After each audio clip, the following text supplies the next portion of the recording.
Three thugs cornered the billionaire in an alley, then a young girl's throw changed everything. The knife gleamed under the flickering alley light, inches from Theodore Traven's throat. Wallet. Watch. Phone. Now. The largest of the three men pressed closer, his breath reeking of whiskey and rage. Behind him, his companions blocked both ends of the narrow Boston alley, their shadows stretching like dark omens across the wet pavement. Theodore's heart hammered against his ribs, but he kept his hand steady, visible, non-threatening. 48 years of careful decision-making had taught him when to fight and when to surrender. This moment, outnumbered 3-1 with a blade at his carotid artery, screamed surrender. "Easy," Theodore said, his voice calm despite the ice flooding his veins. "Everything's in my left pocket. I'm reaching for it slowly." The thug's eyes narrowed, tracking Theodore's hand as it moved toward his suit jacket. The Patek Philippe on Theodore's wrist probably cost more than these men made in a year. His phone contained access to accounts worth $800 million. But none of that mattered if he bled out in an alley 3 blocks from his penthouse because he'd decided to walk home instead of taking the car. Stupid. Arrogant. Fatal. His fingers brushed the leather of his wallet when movement exploded from above. A glass bottle, no, a mason jar, spun through the air in a perfect arc. It struck the knife-wielding thug square in the temple with a sickening crack. The man crumpled like a puppet with cut strings, his weapon clattering across the concrete. "Run!"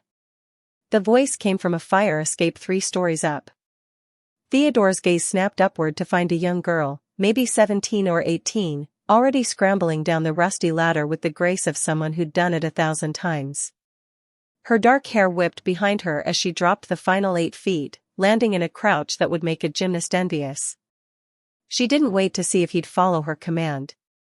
The girl sprinted past him, grabbing his sleeve with surprising strength and yanking him into motion.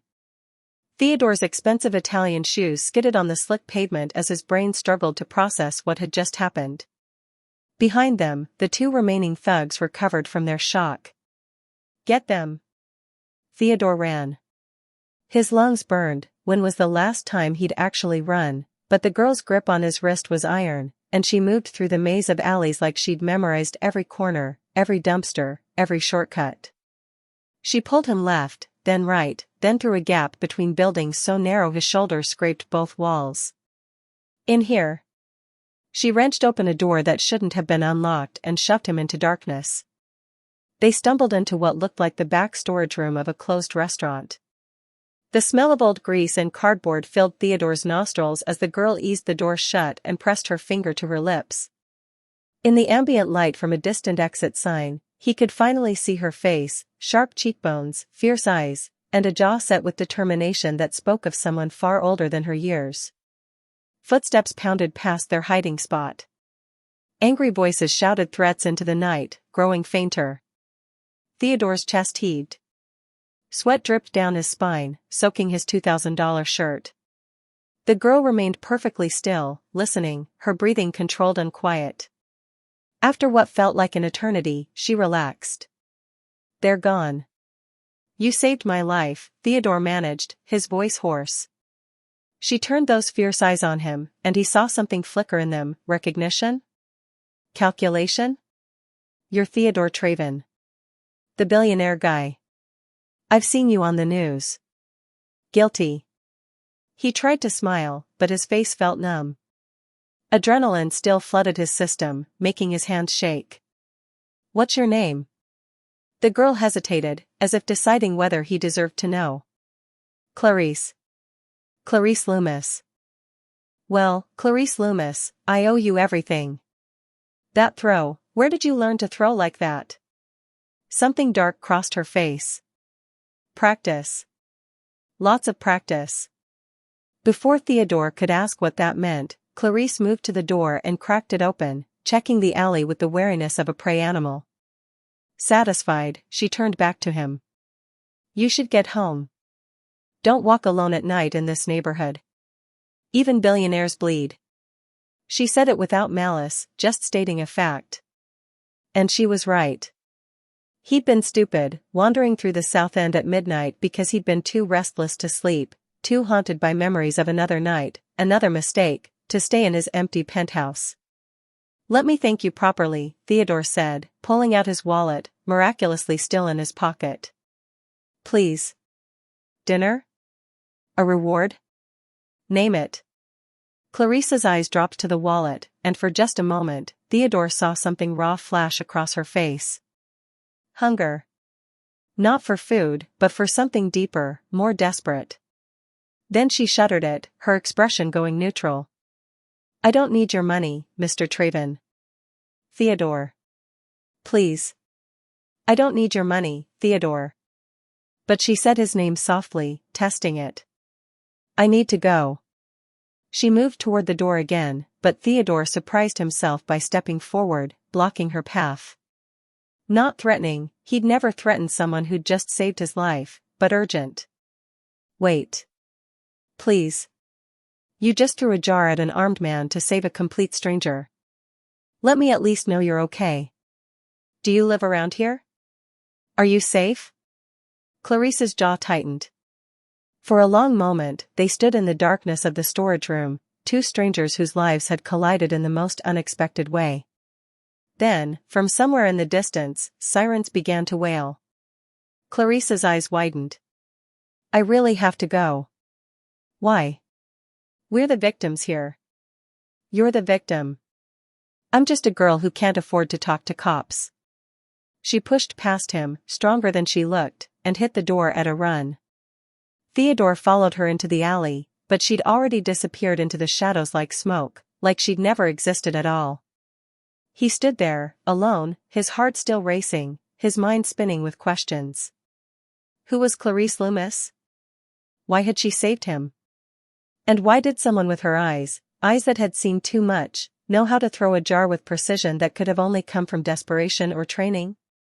Theodore pulled out his phone, the screen miraculously uncracked, and stared at it. He could call his driver, his security team, his assistant. He could go home, shower, pretend this night had never happened. Instead, he opened his contacts and scrolled to a name he hadn't called in 3 years. Vivian McGuire, private investigator. His finger hovered over the call button. Something about tonight felt like destiny. Like the universe had placed that girl in that window at that exact moment for a reason. And Theodore Traven, a man who'd built an empire on trusting his instincts, couldn't shake the feeling that Clarice Loomis was running from something far more dangerous than 3 thugs in an alley. He needed to find her. He needed to understand. He pressed call. "Hey there, friend. Welcome to the story. I'm so glad you're here with us as we dive into this incredible journey. Where in the world are you watching from? I'd love to know. Drop a comment below and tell me your city. And hey, how are you doing today? I hope you're ready for a tale filled with danger, mystery, and unexpected connections that will keep you on the edge of your seat. Before we go any further, have you subscribed to the channel yet? If not, please hit that subscribe button right now.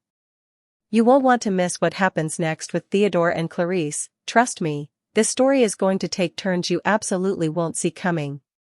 Now, let me ask you this, what just happened in that alley? Who is Clarice Loomis really, and why did she vanish the moment police sirens started wailing? The answers might surprise you. Vivian McGuire arrived at Theodore's penthouse 40 minutes later, looking exactly as he remembered, sharp gray eyes that missed nothing, silver-streaked hair pulled back in a practical bun, and an expression that suggested she'd seen humanity at its worst and wasn't impressed. 3 years of silence, and you call me at 1 in the morning. She walked past him into the living room without waiting for an invitation, her boots clicking on the marble floor. This better be good, Traven. Theodore closed the door and followed her, suddenly aware of how his disheveled appearance must look, torn suit, scraped hands, wild eyes. Vivian had always been able to read him like a book, and right now, that book was screaming something she wouldn't like. I need you to find someone. Obviously. Vivian dropped into his leather armchair without ceremony and pulled out a tablet. Who and why? A girl. Late teens. Name's Clarice Loomis. Dark hair, athletic build, about 5'6". She saved my life tonight. Vivian's fingers paused over her screen. Saved your life how? Theodore told her everything, the alley, the thugs, the impossible throw, the way Clarice had moved through the streets like a ghost. As he spoke, he paced the length of his floor-to-ceiling windows, Boston's glittering skyline spread out below like a circuit board of light. When he finished, Vivian was silent for a long moment. You want me to find a homeless girl who doesn't want to be found, she said finally. Do you have any idea how many kids are living rough in Boston? How many of them have excellent reasons to avoid police? She's not just some random homeless kid, Viv. She knew exactly what she was doing. The precision of that throw, the way she navigated those alleys, could describe half a dozen survival skills any street kid picks up. But Vivian was already typing. You said Clarice Loomis? Yes. That's specific enough. If she's in the system anywhere, I'll find her. Vivian's eyes flicked up to meet his. Why do you care so much, Theodore? And don't give me the "she saved my life" line. You could send her a check and never think about her again. What's really going on? Theodore stopped pacing. Through the window's reflection, he could see himself, a man who looked every one of his 48 years tonight, haunted by something he couldn't quite name. When she looked at me, he said quietly, I saw Sarah. The name hung in the air between them like a ghost. Vivian's expression softened, just slightly. Theodore. I know. I know Sarah's gone. I know I couldn't save her. The words tasted like ash. But this girl, Vivian, she's running from something. I saw it in her eyes. The same fear, the same desperation Sarah had those last few months. And maybe this time I can actually help. 3 years ago, Theodore's younger sister Sarah had disappeared. She'd been 26, brilliant, troubled, and involved with people Theodore had begged her to leave. He'd thrown money at the problem, hired the best investigators, including Vivian, threatened her boyfriend, offered Sarah every resource in the world. None of it had mattered. They'd found Sarah's body in a warehouse 6 months later. Overdose, the official report said. But Theodore knew better. He'd always known better. Sarah had been murdered by the people she'd tried to escape, and he'd failed to protect her. Vivian stood and crossed to him, her voice gentle. You can't save Sarah by saving this girl. I know. Theodore met her eyes. But I can save this girl. And maybe that's enough. For a long moment, Vivian studied him. Then she nodded. I'll find her. But Theodore, when I do, you let me handle the approach. If she's running from something dangerous, the last thing she needs is a billionaire barging into her life asking questions. Agreed? Agreed. Good. Now go shower. You look like hell. Across the city, in a fourth-floor walk-up that smelled of mildew and broken promises, Clarice Loomis pressed her back against the door and tried to stop shaking. Stupid. So incredibly stupid. She'd seen Theodore Traven cornered in that alley and every instinct had screamed at her to stay hidden, stay safe, stay invisible. That's how you survived on the streets, by being a shadow, a nobody, someone the world looked past without seeing. But then the knife had come out, and Clarice's body had moved before her brain could stop it. Years of Little League softball had made the throw second nature. The jar, one of her few possessions, filled with change she'd been saving, had felt right in her hand. And now Theodore Traven knew her name. Clarice? That you? The voice came from the apartment's only bedroom. Clarice closed her eyes, forcing her breathing to steady before answering. Yeah, Mia. It's me. She walked into the bedroom where her younger sister lay in a nest of blankets on a mattress on the floor. Mia Loomis was 14 years old, rail-thin, and currently fighting a fever that had been climbing for 3 days. In the lamplight, her face looked flushed and fragile. You're late, Mia said, trying to sound stern. I was worried. I know. I'm sorry. Clarice knelt beside the mattress and pressed her hand to Mia's forehead. Still burning. Did you take the medicine I left? Yeah. Didn't help much. Mia coughed, a wet sound that made Clarice's chest tight. We're out, by the way. Of course they were. The free clinic's antibiotics had only been a 3-day supply, and Mia needed at least a full week to kick this infection. But a full prescription would cost money Clarice didn't have. Money she might have had if she hadn't thrown her jar of savings at a thug's head. Clarice bit back a hysterical laugh. I'll figure it out. Claire. Mia's hand found hers, burning hot. Maybe we should go to the hospital. No hospitals. The words came out sharper than Clarice intended. She softened her voice. No hospitals, Mia. You know why? Because hospitals meant social services. Social services meant questions. Questions meant someone discovering that two sisters, 17 and 14, were living alone in an apartment rented under a fake name. That their mother had abandoned them 8 months ago, choosing her boyfriend and his meth operation over her daughters. That their mother's boyfriend, Vincent, was now very interested in finding them. Questions meant the system splitting them up, Mia going to one foster home and Clarice to another. It meant losing the only family they had left.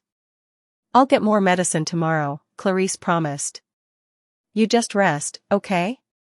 Mia nodded, her eyes already drifting closed. Within minutes, her breathing had evened into the rhythm of sleep. Clarice sat beside her sister in the dark, running calculations in her head. She had exactly $43 in the stash she'd hidden in the bathroom ceiling. A full course of antibiotics would cost at least $60, probably more.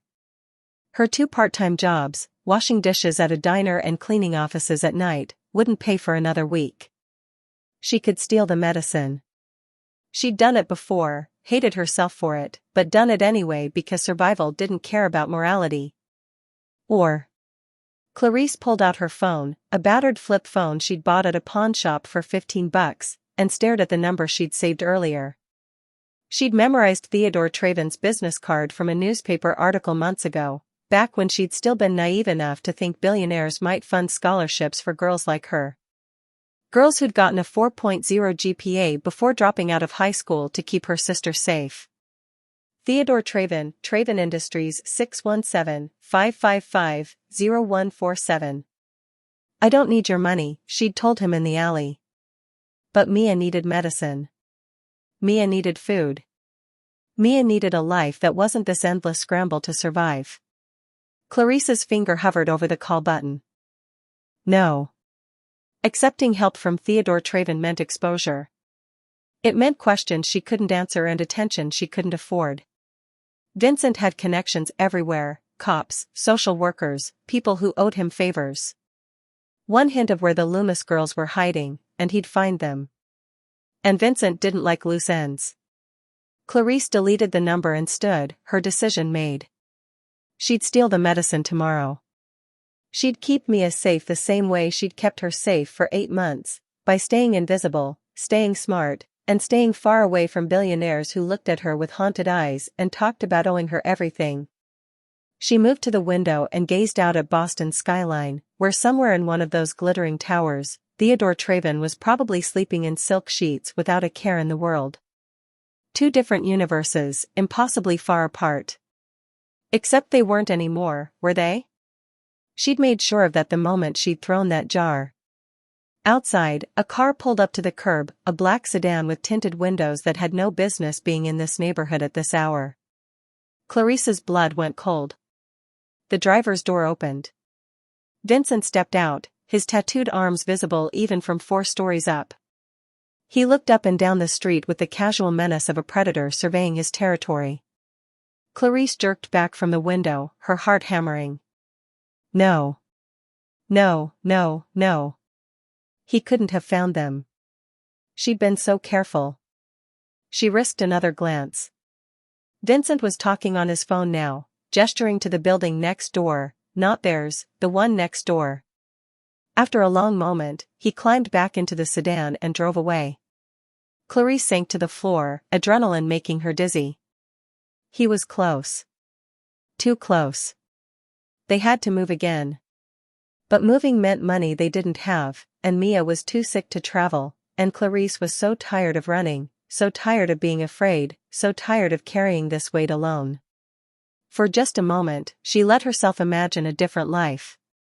One where she could have accepted Theodore Traven's offer of dinner.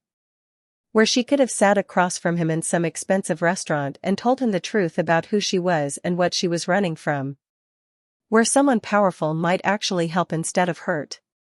But that was fantasy. In Clarice's experience, powerful men were the most dangerous kind. She crawled into the narrow space beside Mia's mattress and pulled the blankets over both of them, wrapping her arms around her feverish sister. "I've got you," she whispered into the darkness. "I've got you, and I'm never letting go." In the distance, sirens wailed. The city breathed and shifted around them, full of danger seen and unseen. And somewhere across town, a billionaire and a private investigator began searching for a girl who'd made the mistake of being seen. Vivian called Theodore at 6 in the morning with news that made his coffee taste like sand. Clarice Loomis doesn't exist. Theodore set down his mug carefully, staring out at the sunrise painting Boston's harbor in shades of gold and crimson. "What do you mean she doesn't exist?"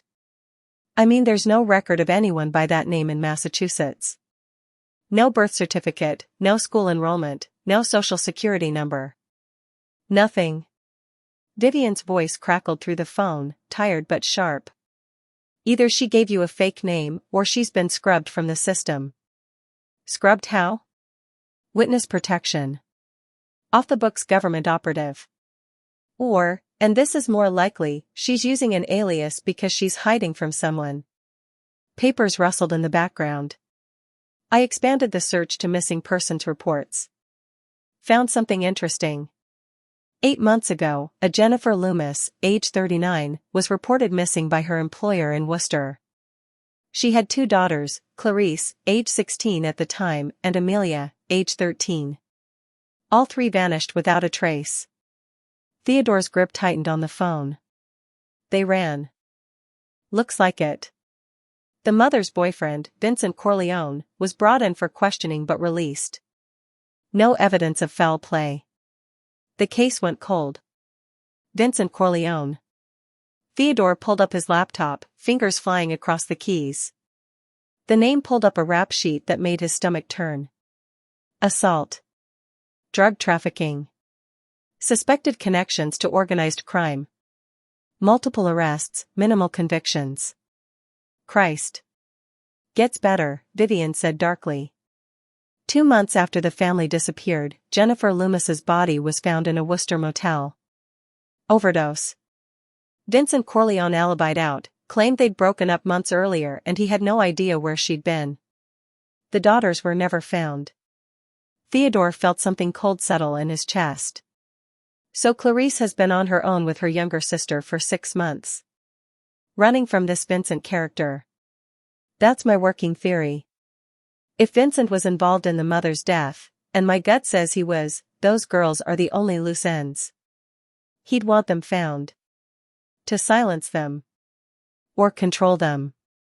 Men like Corleone view people as property. Vivian paused.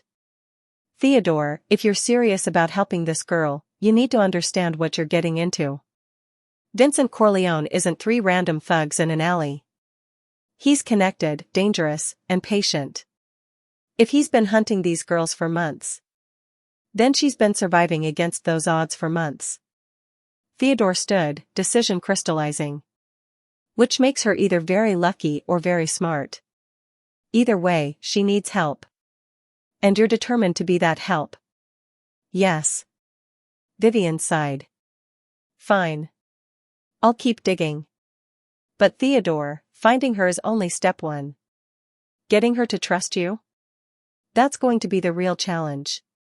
After Vivian hung up, Theodore stood at his window watching the city wake up.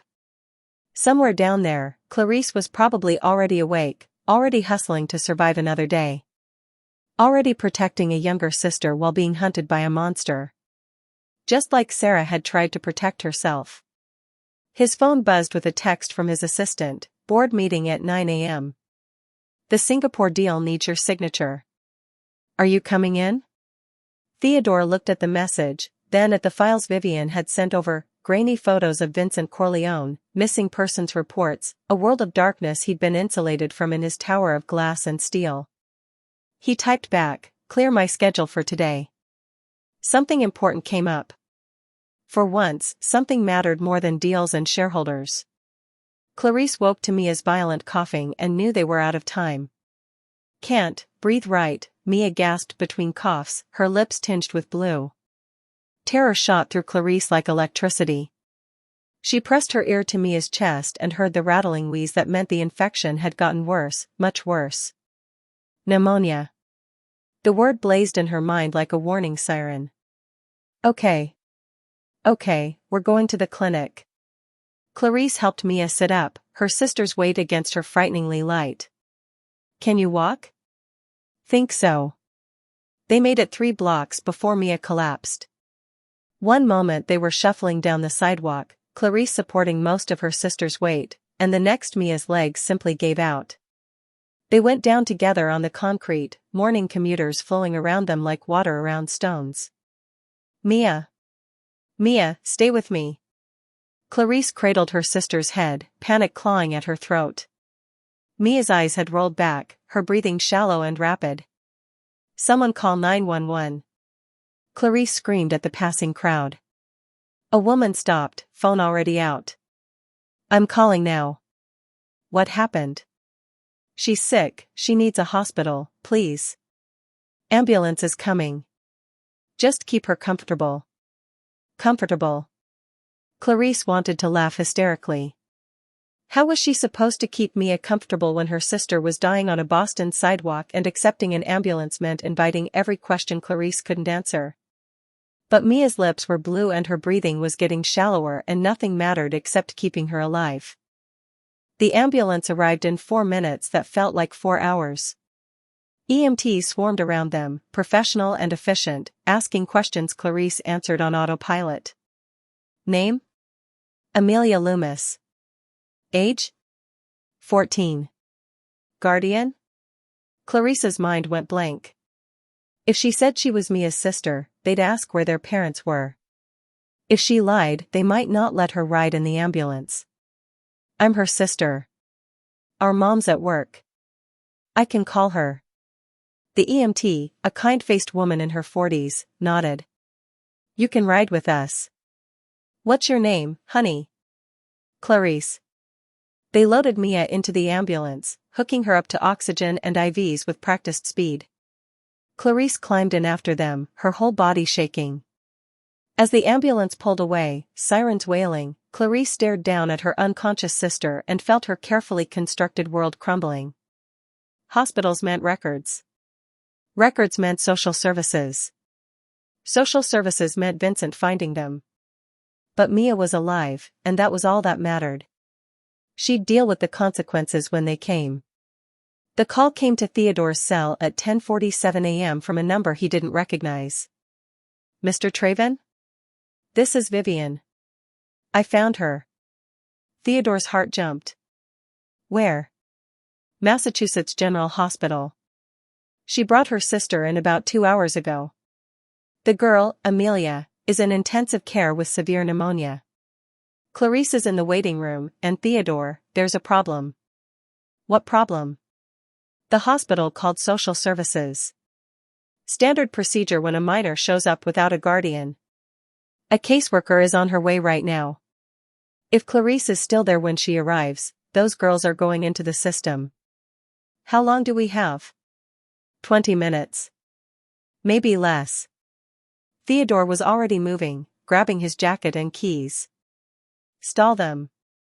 "How exactly am I supposed to?" "I don't know, Vivian. Be creative." "I'm on my way." He made it to Mass General in 14 minutes, parking illegally and taking the stairs to the ICU waiting room 2 at a time. His assistant had called 3 times during the drive.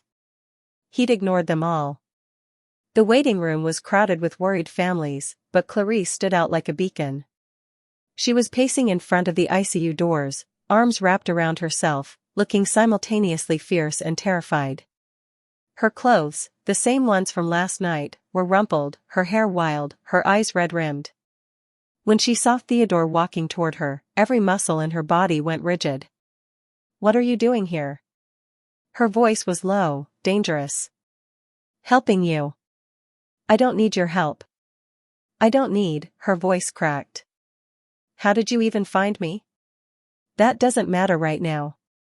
What matters is that social services is on their way, and if you're here when they arrive, you and Mia are getting separated." "Is that what you want?" Clarice's face went white. "You called them?" "What?" "No." Theodore held up his hands. "The hospital called them automatically. It's procedure." "But Clarice, I can help. I have lawyers, resources." "Your resources will get us killed." Clarice stepped back, her eyes wild. "You don't understand. Vincent will find out. He has people everywhere, cops, social workers, people who owe him favors. The moment we enter the system, he'll know where we are." "Vincent Corleone." Theodore said the name quietly and watched Clarice's face confirm everything. "I know who he is. I know what he's done. And I know you've been running from him for 8 months. How?" Clarice shook her head. "It doesn't matter. You need to leave. Now. Before someone sees us together." "I'm not leaving you." "You don't have a choice." "Yes, I do." Theodore moved closer, his voice urgent. "Listen to me. I have a lawyer, the best in Boston. She can petition for emergency guardianship, put you and Mia in my care temporarily. It'll keep you out of foster care and give us time to figure out how to keep you safe from Vincent." Clarice stared at him like he'd grown a second head. "You're insane. You don't even know me. I know you threw everything you had to save a stranger's life. I know you've been protecting your sister alone for months. I know you're desperate and terrified and out of options." Theodore held her gaze. "And I know what it's like to lose someone because I didn't act fast enough." Something flickered in Clarice's eyes, understanding, maybe, or recognition of shared pain. "Why?" she whispered. "Why do you care?" Before Theodore could answer, a woman's voice cut through the waiting room. "Clarice Loomis?" They both turned. A woman in her 50s with a briefcase and an ID badge that read Department of Children and Families was scanning the room. Clarice's breath caught. "That's the caseworker. Come with me." Theodore held out his hand. "Right now. Trust me. I can't just leave Mia. My lawyer will handle everything. But if that woman gets to you first, it's over. You know that." The caseworker was moving through the crowd, getting closer. Clarice looked at Theodore's outstretched hand, at the caseworker, at the ICU doors behind which her sister lay fighting for her life. Every instinct screamed at her to run, to disappear into the city's shadows like she always did. But Mia was in that ICU. And running meant leaving her behind. "If you're lying to me," Clarice said, her voice shaking, "if you do anything to hurt my sister, I will make you regret it." "I believe you." Clarice took his hand. Theodore pulled her toward the elevator bank, moving fast but not running, just another visitor leaving the hospital.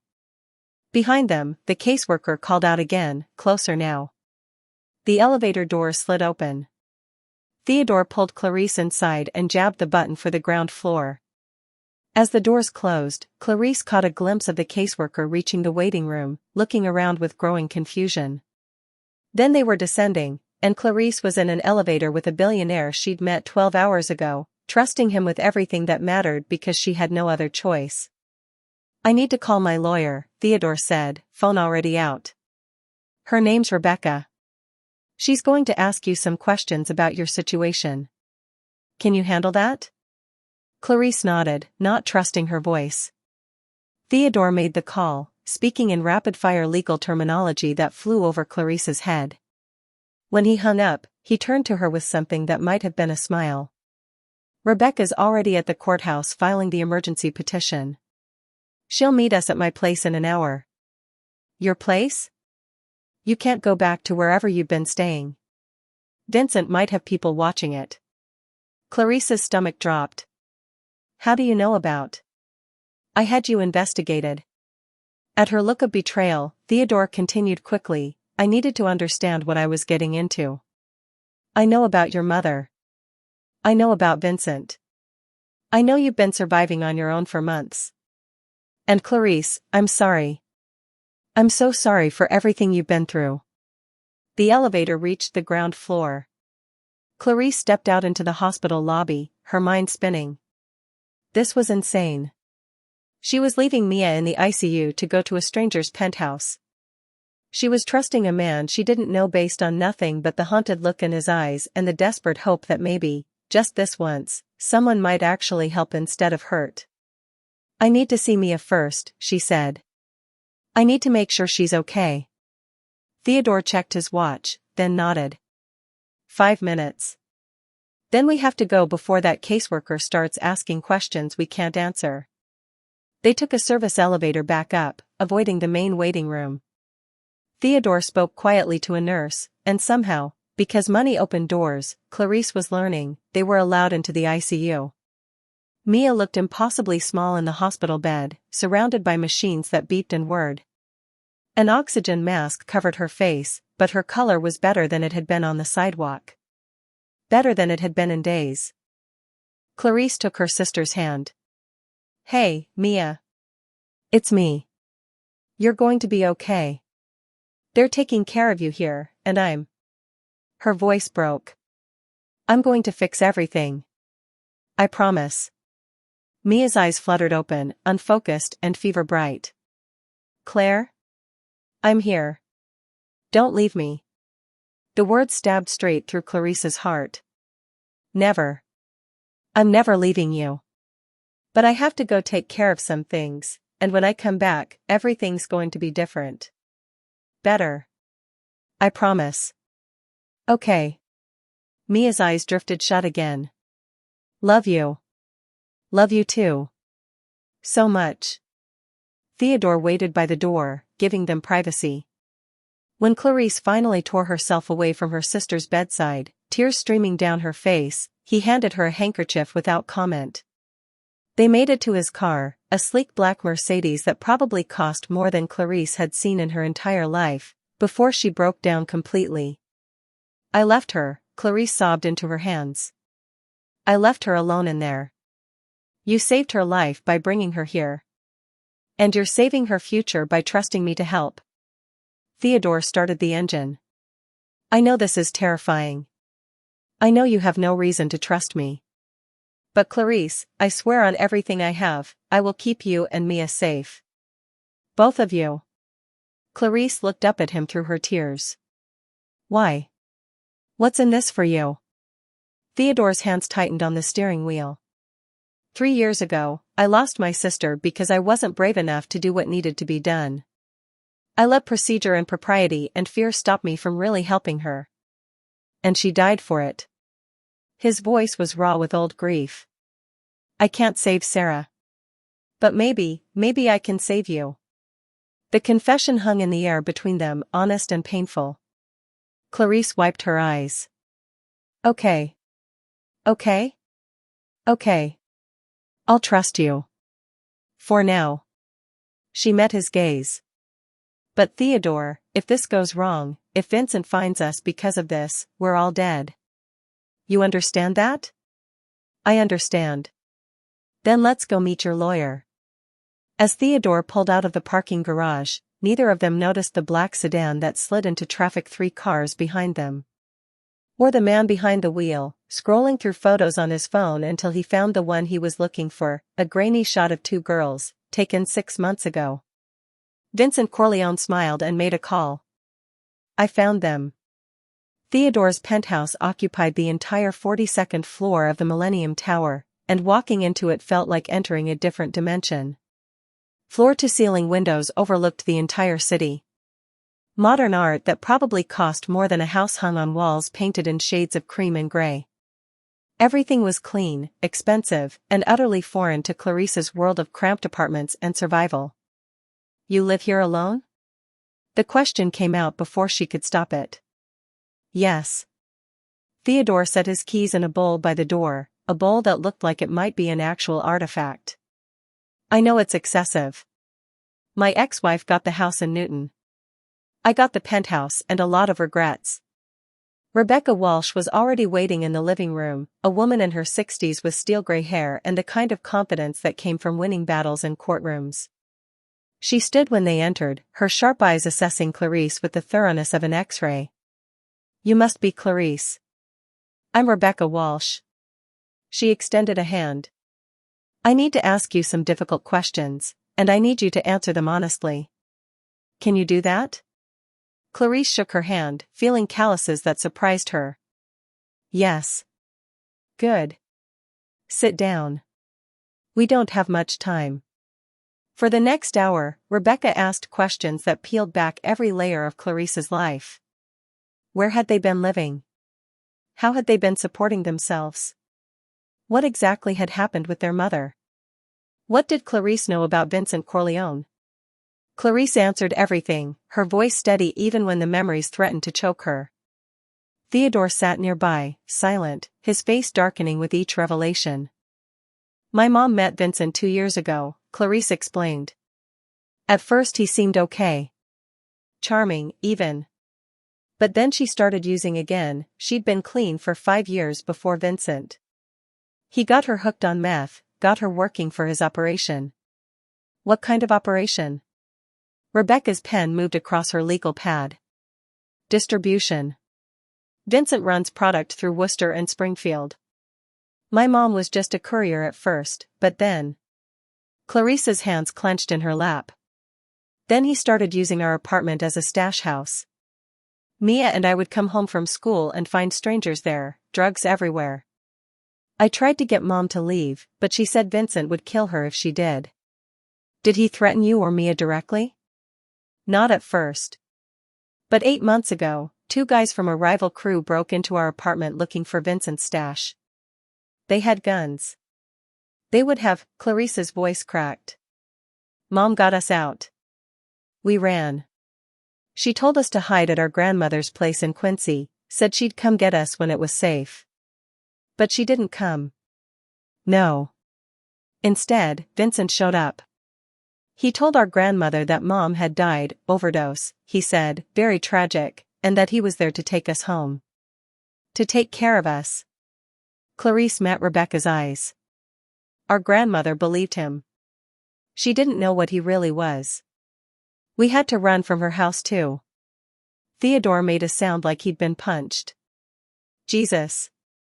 After that, we just kept moving. New apartments every few weeks, paid in cash, fake names. I worked whatever jobs I could get that didn't ask too many questions.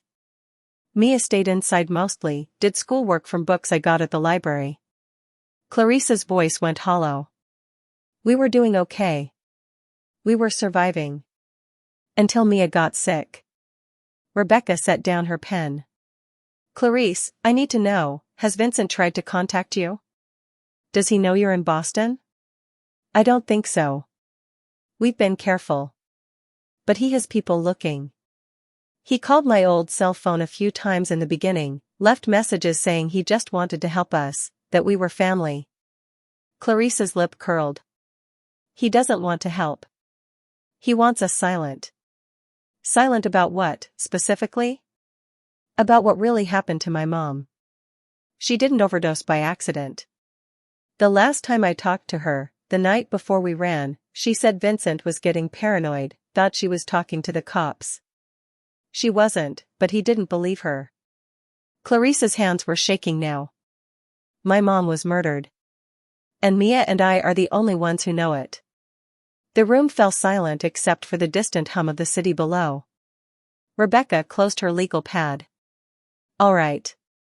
Here's what we're going to do. I filed for emergency temporary guardianship with Theodore as the petitioning party. Given your situation, age 17, capable of informed consent, and facing imminent danger from a known criminal, I'm confident we can keep you out of state custody. Mia's a different story. She's a minor, and with your mother deceased and no legal guardian, the state will want to intervene. No. Clarice stood abruptly. We're not getting separated. I didn't say we would let that happen. I said it's what the state will want. Rebecca's voice was firm but not unkind. We're going to argue that placing Mia in Theodore's guardianship, with you as her primary caretaker under his supervision, serves her best interests. Keeping you together, providing stable housing and medical care, these are powerful arguments. Will it work? I've been doing this for 35 years, and I've never lost a case I believed in. I believe in this one. Rebecca stood, gathering her materials. But Clarice, you need to understand, once we do this, once we put your names in the system, Vincent will know where you are. There's no way to avoid that. We'll get a restraining order, inform the police about the threats, but a piece of paper won't stop a bullet. Clarice had lived on the streets long enough to know how the world really worked. I understand. Theodore finally spoke. I'm hiring a security team. 24-hour protection for both girls. Vincent Corleone won't get within 100 yards of this building. Security teams cost money, Clarice began. I have money. More than I could spend in 3 lifetimes. Theodore's voice was sharp. Let me use it for something that actually matters. Rebecca checked her watch. The emergency hearing is scheduled for 3 p.m. That gives us 4 hours to prepare. Clarice, I need you to write down everything you remember about Vincent, full name, last known address, physical description, associates, anything that might help build our case. Can you do that? Yes. Good. Theodore, I need financial statements, character references, and proof that you can provide appropriate supervision for 2 teenage girls. Can your assistant pull those together? I'll call her now.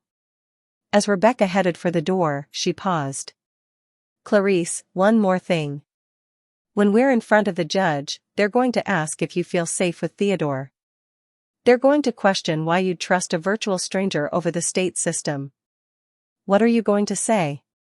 Clarice looked at Theodore, this man who'd been a stranger 12 hours ago, who'd lost his own sister, who was throwing his wealth and privilege into protecting 2 girls he had no obligation to help. I'm going to say he's the first person in a long time who's treated us like we matter. Rebecca's expression softened. That'll do.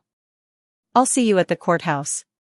After Rebecca left, Theodore showed Clarice to a guest room that was bigger than the entire apartment she'd shared with Mia. There's a bathroom through there, he said, gesturing to a door. Clothes in the closet, my ex-wife left some things behind. They might fit. Help yourself to anything you need. Clarice stood in the middle of the room, overwhelmed. I should get to work on that list for Rebecca. You should eat something first. When's the last time you had a real meal? Clarice tried to remember and couldn't. Yesterday, maybe? That's what I thought. Come on. Theodore's kitchen was all marble and stainless steel, professionally equipped but clearly underused. He moved around it with the awkwardness of someone more accustomed to ordering takeout than cooking, but he managed to produce sandwiches and fruit that tasted like heaven to Clarice's empty stomach. They ate in silence for a while, the weight of everything unsaid hanging between them. Can I ask you something? Clarice finally ventured. Anything. Your sister. Sarah. What happened to her? Theodore set down his sandwich, his eyes distant. Sarah was brilliant. Full scholarship to MIT, graduated top of her class, had job offers from every tech company in Silicon Valley. But she struggled with anxiety, depression. Started self-medicating in college. He stood and walked to the window, his reflection ghostly in the glass. She got involved with a guy, Dominic. Drug dealer with delusions of empire. I hated him on sight, offered Sarah every resource to leave him. Rehab, therapy, a job at my company, an apartment, anything. She'd take the help, get clean, then go back to him. Every time. Addiction isn't logical, Clarice said quietly. No. It's not. Theodore's voice was rough. The last time I saw her, she told me Dominic was getting paranoid, violent. She wanted out but was afraid he'd kill her. I told her to go to the police, promised I'd hire the best lawyers, protect her. She said she would, that she just needed a few days to gather evidence. He pressed his palm against the window. 3 days later, she was dead. Overdose, the coroner said. Accidental. But I knew Dominic had forced those drugs into her. I knew, and I couldn't prove it. He walked away clean. I'm sorry, Clarice whispered. I should have done more. Should have physically removed her from that situation, legal consequences be damned. Instead, I followed the rules, trusted the system. He turned to face her. When I saw you in that alley last night, throwing everything you had to save a stranger, I saw someone braver than I've ever been. And when I learned you'd been protecting Mia alone for months, doing whatever it took to keep her safe, I knew I couldn't let the system swallow you too. Clarice felt tears pricking her eyes. You're doing more than anyone else has. More than you have to. I'm doing what I should have done for Sarah. Before Clarice could respond, Theodore's phone buzzed. He glanced at it and his face went pale. What is it? Text from Rebecca. The hospital just called her. Someone's been asking questions about Mia, a man matching Vincent's description. Clarice's blood turned to ice. He knows. He knows we're here. Rebecca's handling it. She's informed hospital security, and they put a guard on Mia's room. Theodore's voice was steady, but Clarice could see the fear in his eyes. But Clarice, we need to prepare for the possibility that Vincent will try something before the hearing. What kind of something? As if in answer, the penthouse intercom buzzed. Theodore's face went grim as he checked the security camera feed on his phone. There are 2 men in the lobby asking to see you, he said slowly. They say they're friends of your mother's. Want to make sure you're okay. Clarice moved to look at the screen. The men were in their 30s, wearing jackets despite the warm day, jackets that would hide weapons.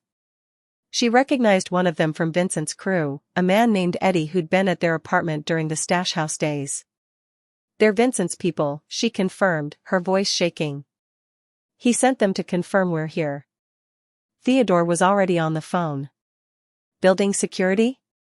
This is Theodore Traven in Penthouse 42. There are 2 men in the lobby claiming to know my ward. They're not authorized visitors. Please escort them out immediately and flag them in the system. Yes, I'll hold. He put the phone on speaker. They could hear the security guard's professional voice. Gentlemen, I'm going to have to ask you to leave. This is private property. Sir, I understand your concern, but if you don't leave voluntarily, I'll have to call the police. Eddie's voice came through, menacing despite his casual tone. Just tell the girl her Uncle Vincent wants to see her. Tell her he's worried about her and her sister. Tell her he knows they need help. The police are on their way. Leave now. Shuffling sounds, then silence. The security guard came back on the line. Mr. Traven? They've left the building. I've got their photos from the lobby cameras. Should I file a police report? Yes. And send those photos to me and to this number. Theodore rattled off Rebecca's number. Increase security on this floor. No one comes up without my explicit authorization. Understood, sir. Theodore hung up and turned to Clarice, whose face had gone white. You're safe. They can't get to you here. You don't understand. Vincent doesn't need to get to me. He just needed to know where we are. Clarice's voice was rising, panic taking hold. He'll go after Mia. She's alone in that hospital, and Mia has a security guard. The hospital's been alerted. Vincent can't. You don't know what he's capable of. Clarice was shouting now, months of fear and stress boiling over. You think hospital security will stop him? You think your money and your lawyers make you untouchable? Vincent has killed people, Theodore. He killed my mother, and he'll kill Mia and me too if it keeps him safe. Theodore grabbed her shoulders, not roughly but firmly. Clarice. Look at me. Look at me. She met his eyes, her own wild with terror. "I'm not going to let him hurt you," Theodore said clearly. "I'm not going to let him hurt Mia. Vincent Corleone is a predator who's used to targeting vulnerable people with no one to protect them. But you're not alone anymore. You have me, you have Rebecca, you have resources. And I swear to you, I will not let him take you or your sister. Do you believe me?" Clarice wanted to believe him. God, she wanted to believe that money and power could actually protect them for once instead of being the things that crushed them. But she'd learned the hard way that the world didn't care about fair or right. "I want to," she whispered. "But everyone who's ever promised to protect us has either died or abandoned us. Then I'll be the first one who doesn't." Theodore released her shoulders but held her gaze. "I know you have no reason to trust me. But Clarice, I'm asking you to try. For Mia's sake. For your own." Before Clarice could answer, Theodore's phone rang. Rebecca's name flashed on the screen. He answered on speaker. "Rebecca? We have a problem." Rebecca's voice was tense. "Vincent Corleone just filed a petition with the family court claiming guardianship of both girls. He's saying he was in a committed relationship with their mother, that she verbally designated him as guardian before her death, and that the girls have been kidnapped by you. That's insane. It's also legally problematic. If he can establish any credible claim, and he's got a lawyer arguing that his relationship with the mother gives him standing, the judge might require a full investigation before granting your petition. That could take weeks." "We don't have weeks," Theodore said. "I know. Which is why we need to go on offense. I'm contacting the district attorney's office with Clarice's statement about Vincent's criminal activities and her mother's death. If we can get the DA interested in prosecuting Vincent, his guardianship claim becomes much weaker." Clarice felt dizzy. "This is happening too fast." "I know, honey. But fast is good. Fast means we force Vincent to make mistakes." Rebecca's voice gentled slightly. "Can you hold it together for a few more hours? Once we get through this hearing, once we have legal protection in place, things will stabilize." "I can hold it together." "Good. I'll see you at the courthouse at 2:30. Don't be late." After Rebecca hung up, Clarice sank onto the couch, her head in her hands. Everything was spinning out of control. Vincent was moving faster than she'd expected, smarter than she'd hoped. Theodore sat beside her, close but not touching. "What are you thinking?" "I'm thinking maybe Mia and I should just disappear again. Leave Boston, change our names for real this time, go somewhere Vincent won't find us." "Is that what you want?" Clarice thought about the last 8 months, the constant fear, the hunger, the exhaustion of always looking over her shoulder. The isolation of trusting no one. The guilt of watching Mia grow thinner and quieter as her childhood was stolen piece by piece. "No," she admitted. "But I don't know if what I want matters." "It matters to me." Clarice looked up at him, this stranger who'd become her unlikely protector in the span of a single day. "Why are you really doing this? And don't say it's about your sister. There's something else." Theodore was quiet for a long moment. "When Sarah died, I realized I'd been living half a life. Going through the motions, building wealth I didn't need, filling my days with meaningless acquisitions. I'd forgotten what it felt like to actually care about something that mattered." He met her eyes. "You reminded me. The way you threw that jar without hesitation, risking yourself for a stranger, that's who I used to be. Before I became cautious and careful. Before I let fear make me weak." His voice dropped. "Helping you isn't charity, Clarice. It's salvation. For both of us." The honesty in his words made Clarice's chest ache. She'd been alone for so long, carrying everything herself, that the idea of someone actually sharing the weight seemed impossible. But maybe it didn't have to be. "Okay," she said quietly. "I'll trust you. I'll fight this. But Theodore, if it comes down to Vincent getting us or running again, I'm taking Mia and running." I won't let her get hurt because I was too stubborn to do what's necessary. Fair enough. But I don't think it'll come to that. You can't promise that. No. But I can promise I'll do everything in my power to make sure it doesn't. Clarice nodded, a fragile truce settling between them. Outside the windows, Boston glittered in the afternoon sun, beautiful and dangerous. Somewhere out there, Vincent Corleone was planning his next move. And in a hospital bed across the city, Mia slept on, unaware that the sister who'd protected her for so long had finally found someone willing to fight beside her. For better or worse, everything was about to change.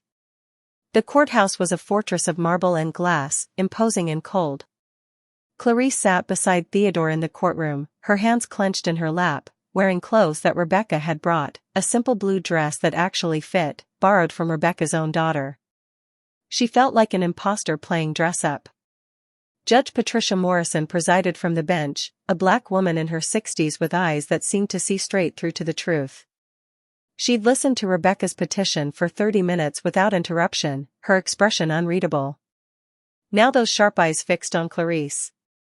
"Miss Loomis, please approach the bench." Clarice stood on shaking legs. Theodore gave her an encouraging nod as she walked forward. "You're 17 years old," Judge Morrison said.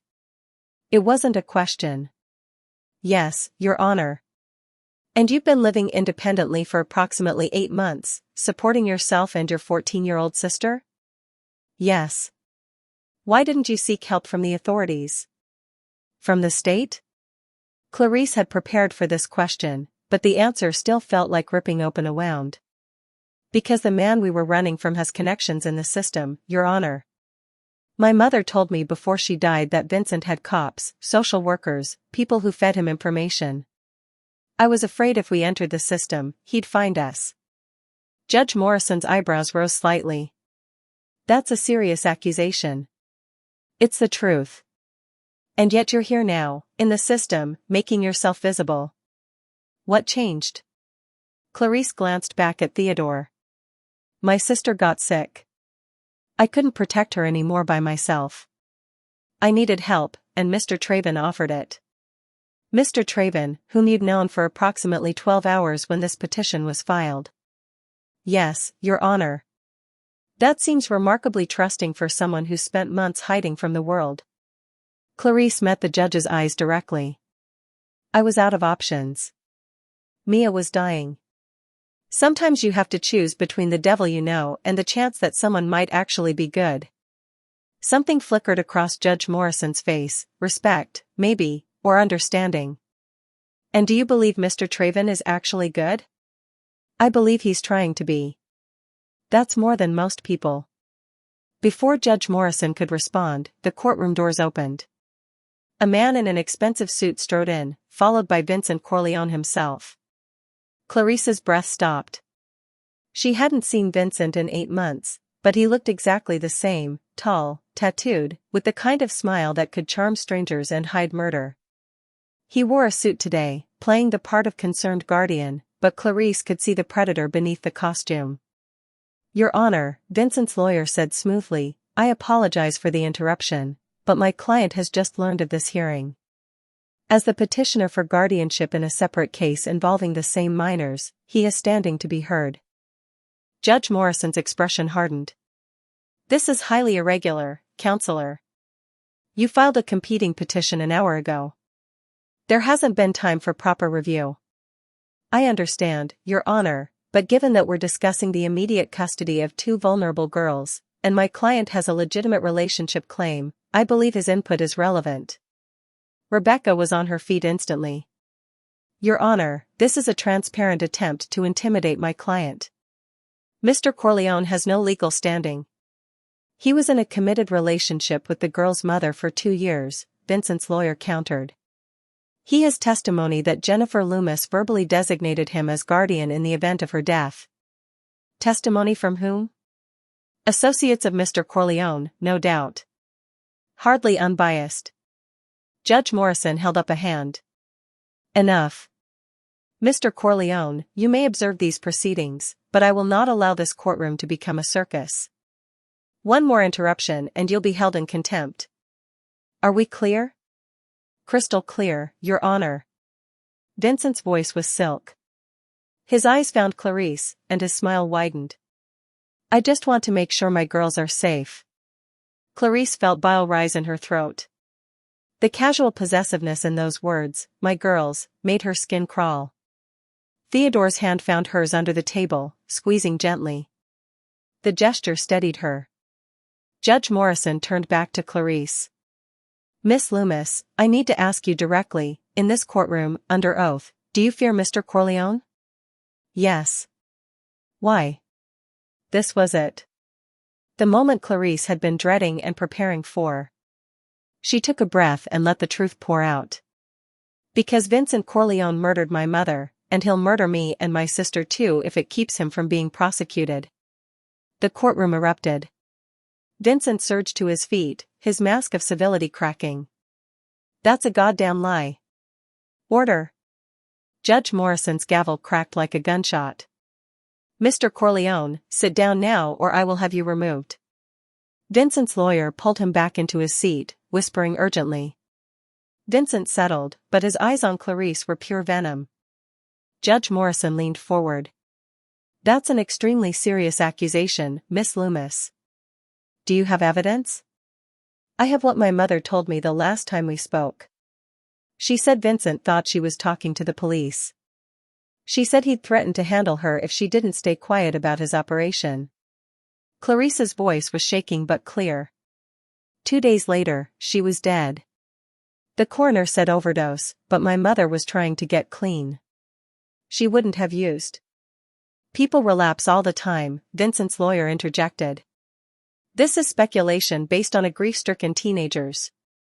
Counselor, I will decide what is or isn't relevant. Judge Morrison's tone could have frozen fire. She turned to Rebecca. Ms. Walsh, do you have any corroborating evidence? We're working with the DA's office, Your Honor. They're reopening the investigation into Jennifer Loomis's death based on new information Clarice has provided about Mr. Corleone's criminal activities. What new information? Vincent's lawyer demanded. Rebecca smiled coldly. Locations of stash houses. Names of distributors. Financial records Clarice's mother kept as insurance. Quite a lot, actually. I believe the DA is preparing a warrant for Mr. Corleone's arrest as we speak. Vincent's face went white, then red. His hands clenched on the armrests of his chair. Judge Morrison studied the room, the competing lawyers, the billionaire and the drug dealer, and the terrified girl caught between them. Then she made a decision. Here's what's going to happen. I'm granting temporary guardianship of both Clarice and Amelia Loomis to Theodore Traven for a period of 30 days, pending a full investigation. Mr. Corleone, your petition is denied pending the outcome of the criminal investigation Ms. Walsh mentioned. If charges are filed against you, your claim will be permanently dismissed. Your Honor, this is outrageous, Vincent's lawyer began. I'm not finished.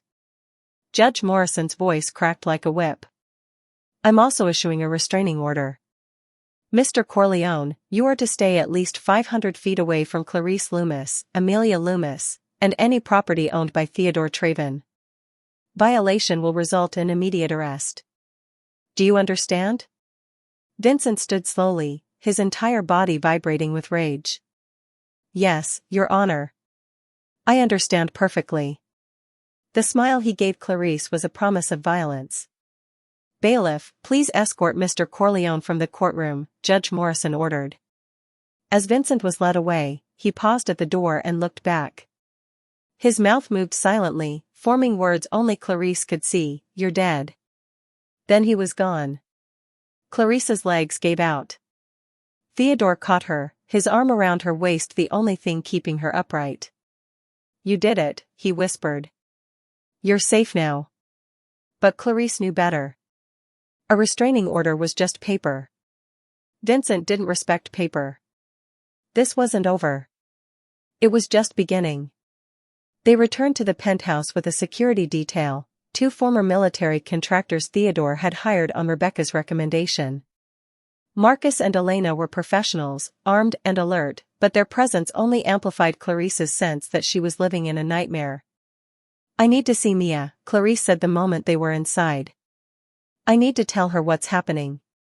"The hospital said she can have visitors tonight," Theodore replied. "Rebecca's arranged for us to go after visiting hours, privately. Security will sweep the floor first." "This is insane. We're living like prisoners." "You're living like protected witnesses, which is what you are."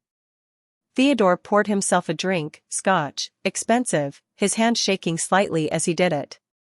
"Clarice, what you did in that courtroom today took incredible courage. You testified against a murderer. Of course there are going to be precautions."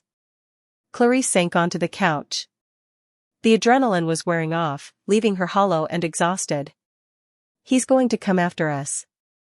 You know that, right? Vincent doesn't make threats he doesn't mean. Let him try." Theodore's voice was hard. "He's not untouchable. The DA is building a case. Rebecca's people are gathering evidence. By this time next week, Vincent will be in custody." "You really believe that?" "I have to." Before Clarice could respond, her borrowed cell phone rang, a new number, supposedly secure. She didn't recognize the caller. "Don't answer that," Theodore said immediately. But Clarice's gut was screaming that she needed to. She swiped to accept. "Hello? Clarice Loomis?" The voice was female, young, terrified. "Please don't hang up. My name is Diana. I was a friend of your mother's." Clarice's heart hammered. "How did you get this number?" "I'm a nurse at Mass General. I saw your sister's admission, saw your name listed as next of kin. I need to talk to you. In person. It's about your mother and what really happened to her." "Who is it?" Theodore mouthed. Clarice covered the phone. "Someone who says she knew my mom." "It could be a trap," Theodore warned. "Or it could be the evidence we need." Clarice spoke into the phone. "Where do you want to meet?"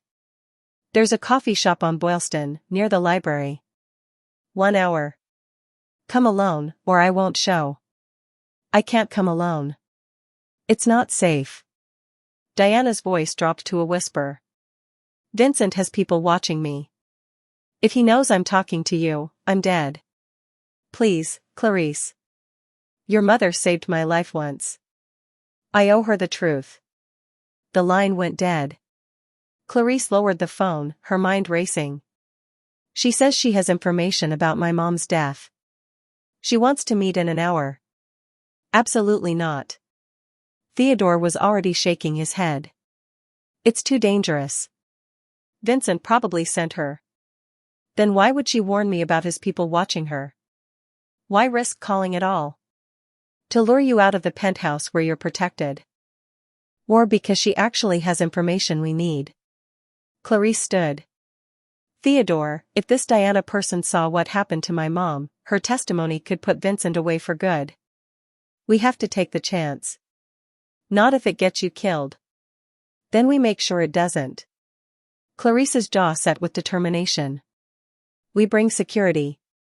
We pick a public location. We control the situation." Theodore stared at her for a long moment, then cursed under his breath. "You're not going to let this go, are you? Would you?" "No." He pulled out his phone. "But we do this smart. Marcus and Elena will be there, watching. I'll be nearby. At the first sign of trouble, we extract you. Agreed?" "Agreed." 45 minutes later, Clarice sat in a corner booth at the coffee shop, her hands wrapped around a cup she wasn't drinking. Marcus was at a table by the door, pretending to read a newspaper. Elena was outside, monitoring the street. Theodore was in a car half a block away, watching everything through the security team's body cameras. The coffee shop was crowded with students and professionals, the noise providing cover. Clarice watched every face that came through the door, her nerves stretched wire thin. Then she saw her. The woman was mid-twenties, thin, with nervous eyes and the kind of beauty that hard living was starting to erode. She wore scrubs under a jacket and carried herself like someone ready to bolt at any second. Their eyes met. Diana nodded slightly and slid into the booth across from Clarice. "You came," Diana said, her voice shaking. "I wasn't sure you would. You said you knew my mother." "I did. We were in recovery together, before Vincent. Before everything went to hell." Diana's hands twisted together on the table. "Jenny was good to me. When I was sleeping in shelters, she let me crash at your place sometimes. She talked about you and Mia all the time. How proud she was of you." Emotion clogged Clarice's throat. "What do you know about how she died?" Diana glanced around nervously, then leaned forward. "I was there. At the motel. Vincent called me, said Jenny had relapsed and needed help. When I got there, she was dying. But Clarice, she didn't shoot up. There were bruises on her arms where someone held her down. Defensive wounds on her hands. Clarice felt ice flood her veins. Vincent forced the drugs into her." "I think so. I tried to call 911, but Vincent stopped me. He said if I made the call, if I told anyone what I'd seen, he'd kill me too. He had 2 guys there, Eddie and someone I didn't know. They cleaned the scene, made it look like an accident." "Why are you telling me this now?" Diana's eyes filled with tears. "Because I'm dying anyway. Hep C, advanced stage. The doctors say I've got maybe 6 months. And I can't die knowing I helped Vincent get away with murdering the one person who was kind to me." She pulled a phone from her pocket and slid it across the table. "This was your mom's. Vincent didn't know she had it. I grabbed it before they cleaned the scene. There are voicemails on there, texts between her and Vincent. Threats. Proof of what he was doing." Clarice stared at the phone like it was a holy relic. "Why didn't you go to the police?" "Because Vincent owns cops. He'd know within an hour, and I'd end up like Jenny." Diana's voice cracked. "But you've got resources now. That billionaire protecting you, lawyers, people who can actually make this stick. Take the phone. Use it. Make sure that bastard pays." Clarice reached for the phone with shaking hands. "Thank you. Diana, thank you." Diana's eyes widened, fixed on something behind Clarice. "Oh God. He's here." Clarice spun around. Eddie, Vincent's enforcer from the lobby, stood in the coffee shop in trance, his eyes locked on their table. And he was pulling a gun. "Gun!" Marcus shouted, already moving. Everything happened in slow motion and hyperspeed simultaneously. Eddie raised the weapon. People started screaming.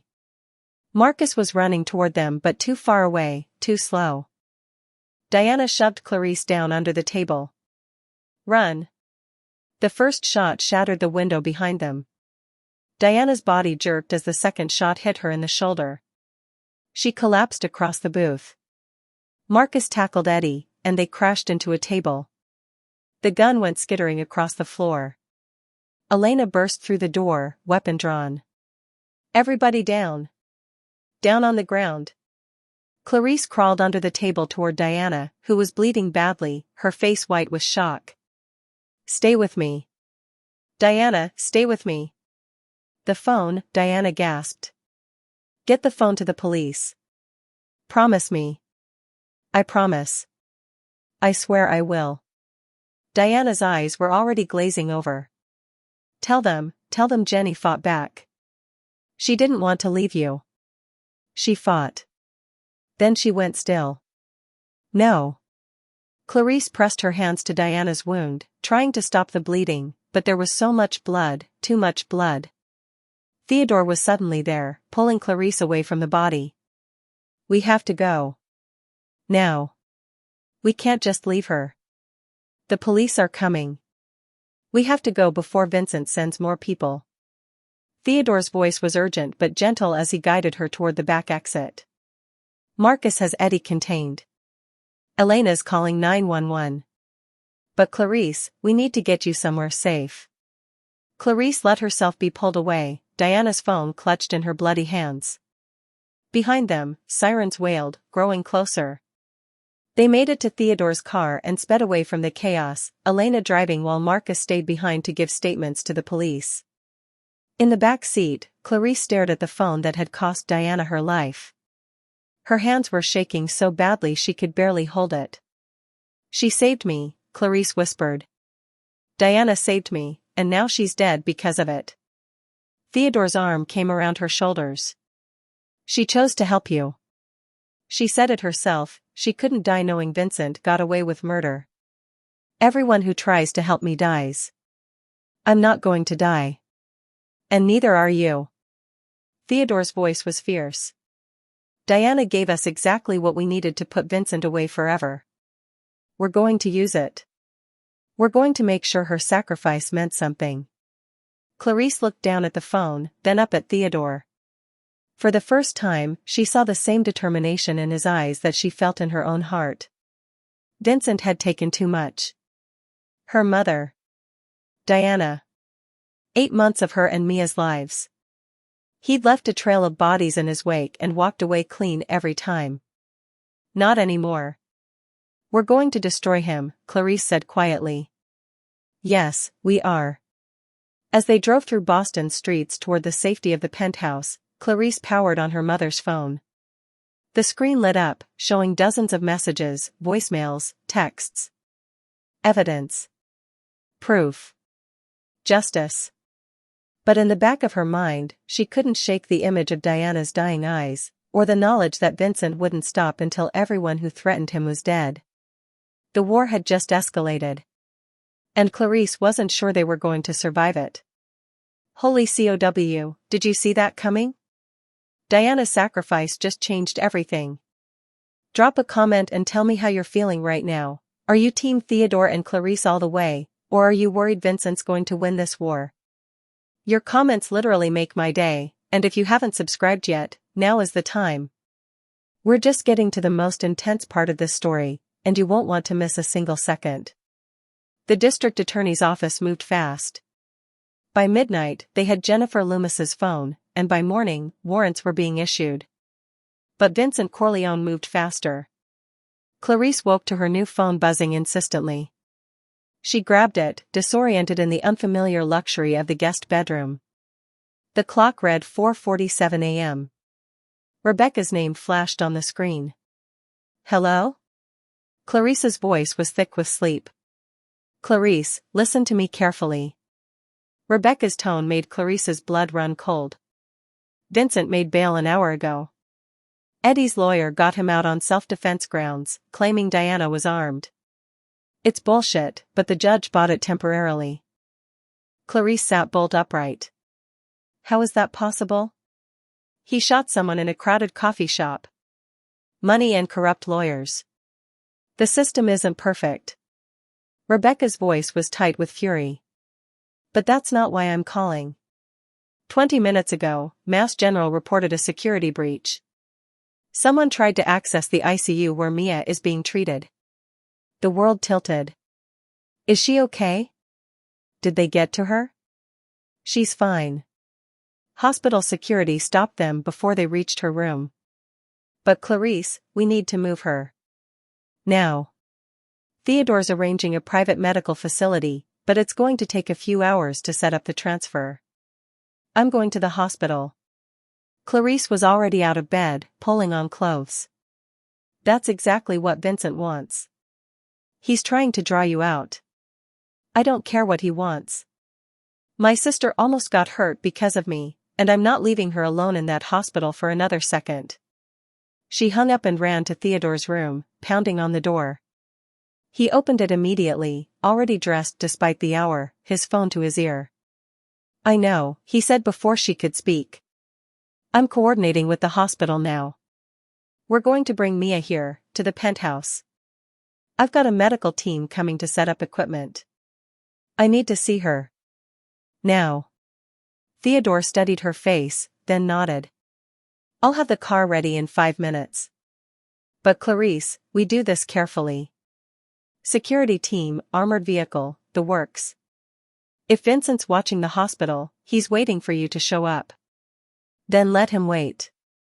20 minutes later, they pulled up to Mass General in a black SUV with bulletproof glass and Marcus at the wheel. Elena sat in the passenger seat, her hand near her weapon. 2 additional security contractors followed in a second vehicle. The hospital had been alerted. They entered through a service entrance, took a freight elevator to the ICU floor, and were met by armed security guards who escorted them to Mia's room. Clarice pushed through the door and felt her heart crack. Mia looked so small in the hospital bed, surrounded by machines. But her color was better, her breathing easier. The antibiotics were working. She was going to be okay. Claire? Mia's eyes fluttered open, unfocused. That really you? It's me, baby. I'm here. Clarice took her sister's hand, fighting back tears. How are you feeling? Like I got hit by a truck. Where have you been? They won't tell me anything, just say you're fine, but, Mia's eyes sharpened, taking in Clarice's expensive borrowed clothes, the security detail visible through the room's window. What's going on? A lot. I'll explain everything, I promise. But first, we need to move you somewhere safer. Move me where? To my place, Theodore said, stepping into the room. I'm Theodore Traven.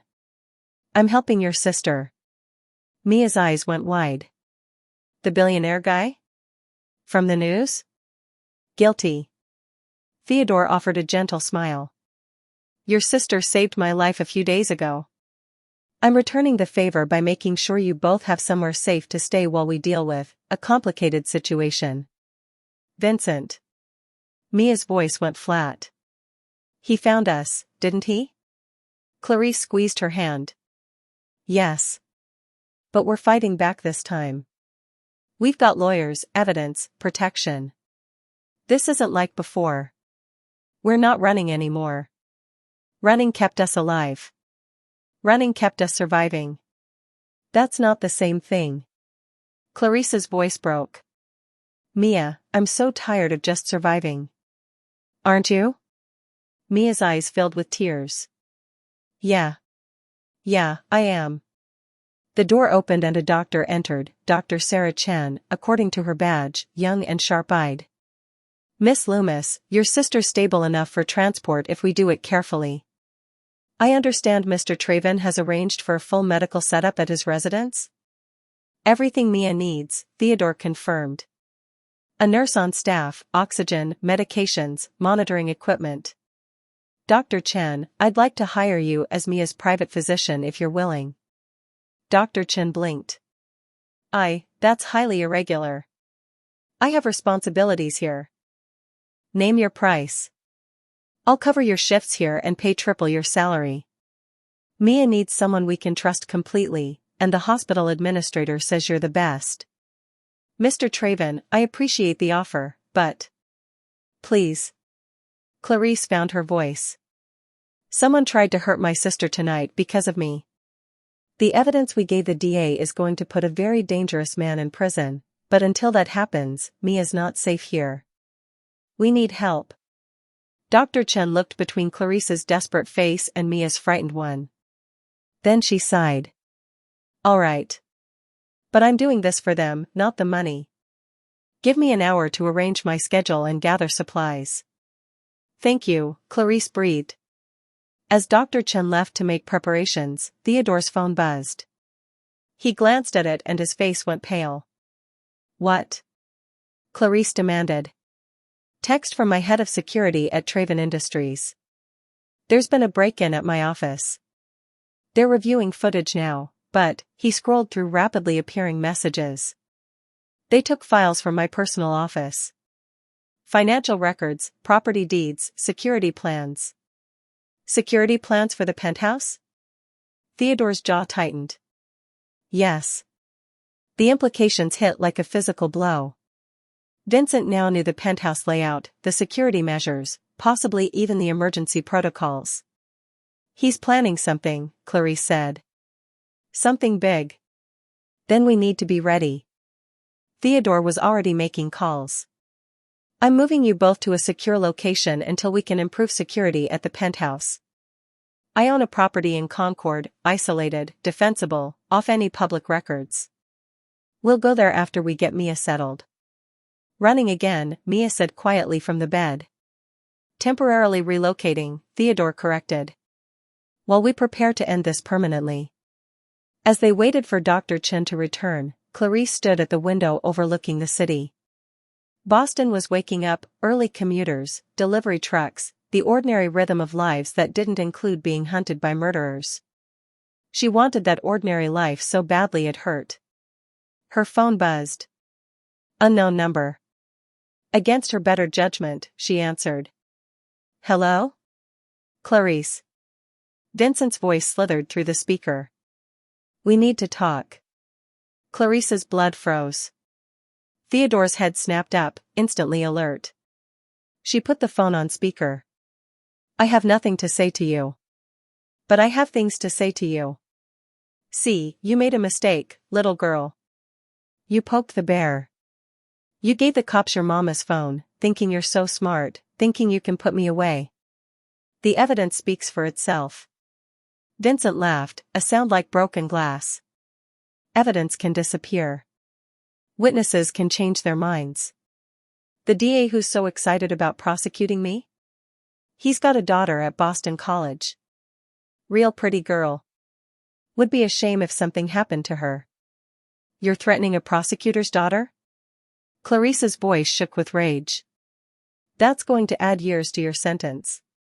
What sentence? By the time my lawyers are done, those charges won't stick. But you and that billionaire sugar daddy of yours, you've made this personal. Vincent's voice dropped, all pretense of civility gone. I'm going to take everything from you, Clarice. Your sister. Your protector. Your hope. And then I'm going to make you watch while I burn down every bridge you tried to build. You're insane. I'm motivated. There's a difference. Vincent paused. Here's what's going to happen. You're going to call the DA and tell them you made everything up. You're going to say Diana was a junkie friend of your mom's who fed you lies. You're going to recant your statement and disappear. And if I don't? Then at exactly noon today, someone very close to you is going to die. And every day you don't recant, someone else dies. Your sister's doctor, maybe. Or one of those security guards. Or Theodore's assistant, the one who brings him coffee every morning. Clarice felt sick. You can't. Can't I? I've got nothing to lose now, Clarice. You made sure of that when you went to the cops. So either you fix this, or I start dropping bodies until there's nobody left you care about. The line went dead. Clarice stared at the phone, her hands shaking. Theodore took it from her gently before she could drop it. He's bluffing, Theodore said, but his voice lacked conviction. He's not. Clarice sank into a chair. Vincent doesn't bluff. When he makes a threat, he means it. Then we get everyone to safety. Dr. Chen, my assistant, anyone who might be a target. You can't protect everyone. That's what he's counting on. We can't watch all of them all the time. Clarice pressed her palms to her eyes. Maybe I should recant. Maybe that's the only way to keep people safe. Absolutely not. Theodore's voice was steel. The moment you recant, Vincent owns you. He'll use that threat forever. And Clarice, he's still going to kill you and Mia eventually. You're loose ends. Recanting doesn't change that. So what do we do? Before Theodore could answer, the window exploded. Glass showered the room as Clarice threw herself over Mia's bed, shielding her sister with her body. Alarm bells shrieked. Marcus burst through the door, weapon drawn. Sniper! Elena's voice crackled through the radio. Roof of the building across the street. Subject is fleeing. Theodore was already moving, pulling an emergency crash cart in front of the window to block the shooter's line of sight. Hospital security flooded the hallway. Under Clarice's body, Mia was screaming. It's okay, I've got you," Clarice gasped, checking her sister frantically for injuries. The bullet had embedded in the wall above the bed, inches from where Mia's head had been moments before. Inches. Dr. Chen ran in, her face white. "We need to evacuate this floor. Now." Agreed. Theodore helped Clarice to her feet. "Can she be moved?" "She'll have to be." Dr. Chen was already disconnecting monitors with practiced efficiency. "Marcus, I need you to help me get her to a wheelchair." They worked in controlled chaos, transferring Mia from the bed while more security poured into the room. Within 3 minutes, they were racing down the hallway toward the service elevator, Dr. Chen pushing the wheelchair while Marcus and Elena formed a protective shield around them. Theodore had his phone pressed to his ear, barking orders. "I don't care what it costs, I want that building across the street locked down. I want every security camera within 3 blocks pulled. I want that shooter found and identified within the hour." They made it to the garage where the armored SUV waited. Getting Mia inside while she was hooked up to a portable oxygen tank required careful coordination, but they managed it. As the vehicle pulled away from the hospital, sirens wailing behind them, Clarice held Mia close and felt her sister shaking. "This is my fault," Clarice whispered. "I should never have testified. I should have kept us hidden." "No." Mia's voice was weak but fierce. "Mom died because of him. Diana died because of him. How many more people have to die before someone stops him? But if trying to stop him gets you killed, then at least we tried to do the right thing instead of spending the rest of our lives afraid." Mia coughed, the effort making her wince. "I'm tired of being afraid, Claire. Even if we run, even if we hide forever, we'll always be afraid. Maybe fighting back is the only way to actually be free." From the front seat, Theodore caught Clarice's eye in the rearview mirror. "Your sister's wise beyond her years. She's had to be." They drove to the Concord property in silence, the security detail watching for tails. The house was a sprawling colonial on 5 acres of land, surrounded by trees and a high fence. Defensible. Isolated. Safe. Or as safe as anywhere could be when Vincent Corleone wanted you dead. Dr. Chen helped them get Mia settled in a ground-floor bedroom that Theodore's staff had hastily converted into a medical suite. As Mia drifted off to sleep, exhausted from the trauma and the medications, Clarice stood at the window watching the sun rise over the property. Theodore joined her, 2 mugs of coffee in hand. He offered her one. "I've got people working on finding that shooter," he said quietly. "And Rebecca's filing for protective custody for everyone Vincent threatened. The DA's taking the threat against his daughter seriously, there's already a protective detail on her. It won't be enough. Vincent's smart. He'll find a way. Then we find him first." Theodore's voice was hard. "Rebecca has contacts with the FBI. If we can prove Vincent's threatening federal witnesses and prosecutors, this becomes a federal case. He won't be able to buy his way out of that." Clarice sipped her coffee, too tired to taste it. "How did my life become this? How did mine become this?" Theodore countered. 3 days ago, I was going to boring board meetings and coming home to an empty penthouse. Now I'm coordinating witness protection and dodging snipers. Do you regret it? Helping me?" Theodore was quiet for a long moment. "No. For the first time in 3 years, I feel like I'm actually alive. Like I'm doing something that matters." He turned to face her. "Clarice, I know this is terrifying. I know you feel responsible for putting people in danger. But you're not the villain here.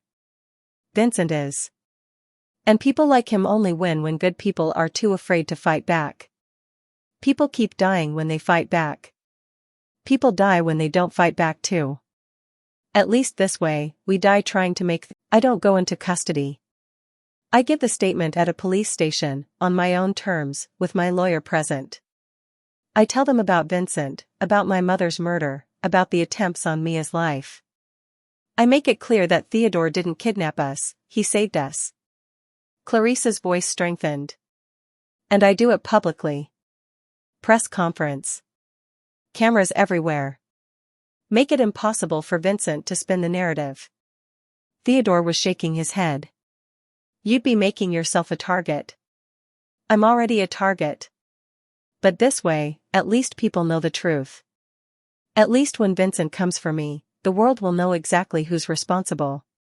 When he comes for you? Theodore's voice rose. Clarice, we're trying to keep you alive, not paint a target on your back. The target's already there. Clarice shouted back. Don't you get it? Vincent's not going to stop. He's going to keep coming, keep threatening, keep killing until we're all dead or broken. The only weapon we have is the truth. So let's use it. Silence fell over the room. Finally, Rebecca spoke. She's right. A public statement, properly handled, could turn this around. We control the narrative instead of reacting to Vincent's lies. It's too dangerous, Theodore insisted. Everything's dangerous. Clarice met his eyes. But I'd rather die fighting than spend the rest of my life running. Mia said it herself, this is the only way to actually be free. Theodore stared at her for a long moment, then cursed under his breath. You're the bravest person I've ever met. And the most stubborn. Is that a yes? It's a very reluctant yes. He turned to Rebecca. Set up the press conference. Maximum security. And Rebecca, if anything happens to her, if Vincent gets within 100 feet. I know, Rebecca said softly. We'll make sure she's protected. As Rebecca left to make arrangements, Theodore pulled Clarice aside. Are you sure about this? Once you go public, there's no taking it back. I've never been more sure of anything. Then I'll be right beside you. Every step. Clarice felt something warm bloom in her chest, gratitude, trust, and something else she wasn't quite ready to name. Thank you. For everything. For believing me when you had no reason to. For protecting us when you could have just walked away. I couldn't walk away from you if I tried. Theodore's voice was rough. You remind me that there's still good in this world worth fighting for. Their eyes met and held. In that moment, surrounded by danger and uncertainty, Clarice felt something shift between them, a connection deeper than protector and protected, stronger than circumstance. Then Mia's monitor started beeping urgently from the bedroom. They ran. Dr. Chen was already at Mia's bedside, checking vitals. She's okay, the doctor said quickly, seeing their panic. Just an equipment malfunction. But her oxygen levels are lower than I'd like. The stress of the move, combined with her illness. What does she need? Clarice demanded. Rest. Quiet.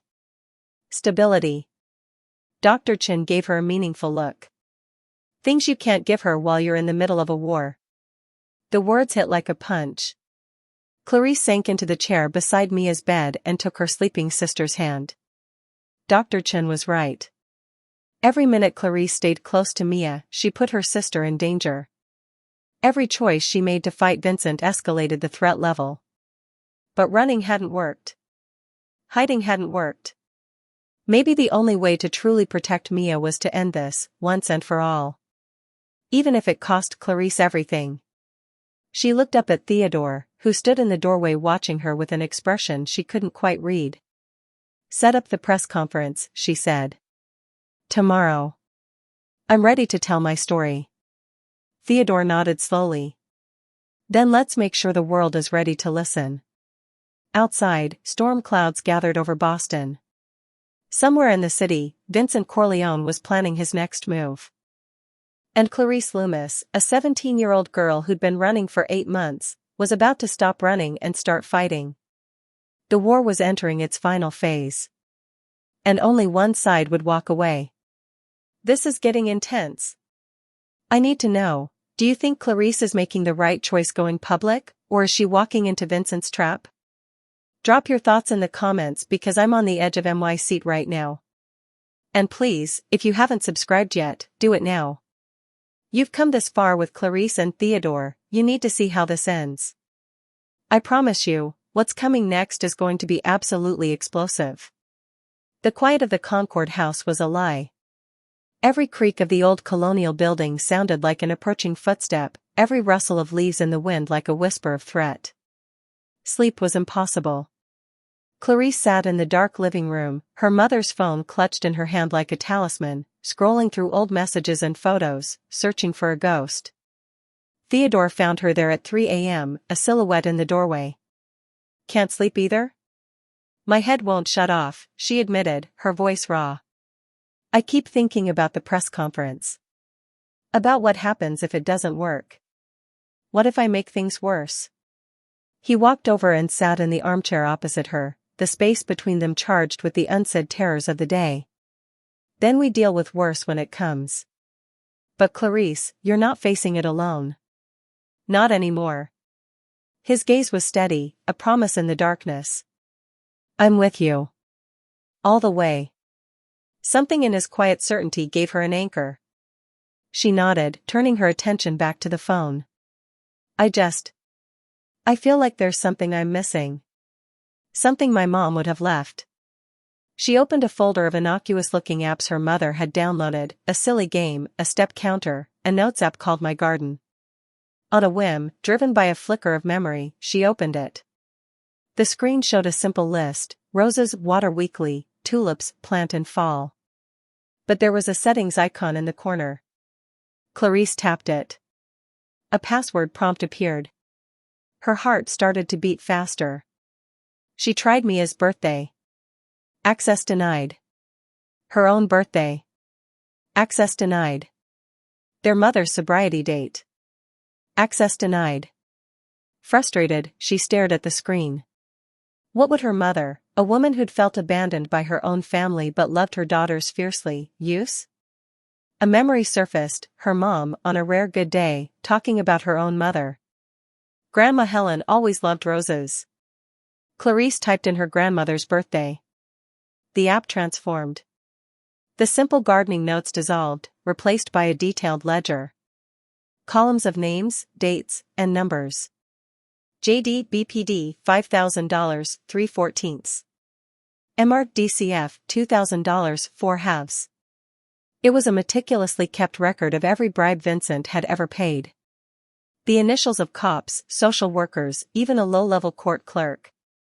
The dates corresponded with key moments: a drug charge being dropped, a complaint to social services being dismissed. It wasn't just evidence against Vincent. It was a roadmap to his entire corrupt network. Theodore, Clarice whispered, her voice shaking. You need to see this. He came over, looking at the screen over her shoulder. His breath hitched. My God. This is everything, Clarice finished. This is how he got away with it all. She looked up at him, a fierce, brilliant light dawning in her eyes. He doesn't just have to worry about us anymore. Now, his own people have to worry about us. A slow smile spread across Theodore's face, one of pure, unadulterated admiration. You're not just a survivor, Clarice. You're a warrior. Your mother knew exactly what she was doing when she made this. The despair that had clung to Clarice for months began to recede, replaced by a surge of cold, hard determination. This changed everything. The press conference, she said, her voice gaining strength. We don't just use it to tell my story. We use it to set a trap. Within minutes, they had Rebecca on a video call. She took one look at the ledger and her expression went from exhaustion to exhilaration. This isn't a knife, Clarice, Rebecca said, her voice electric.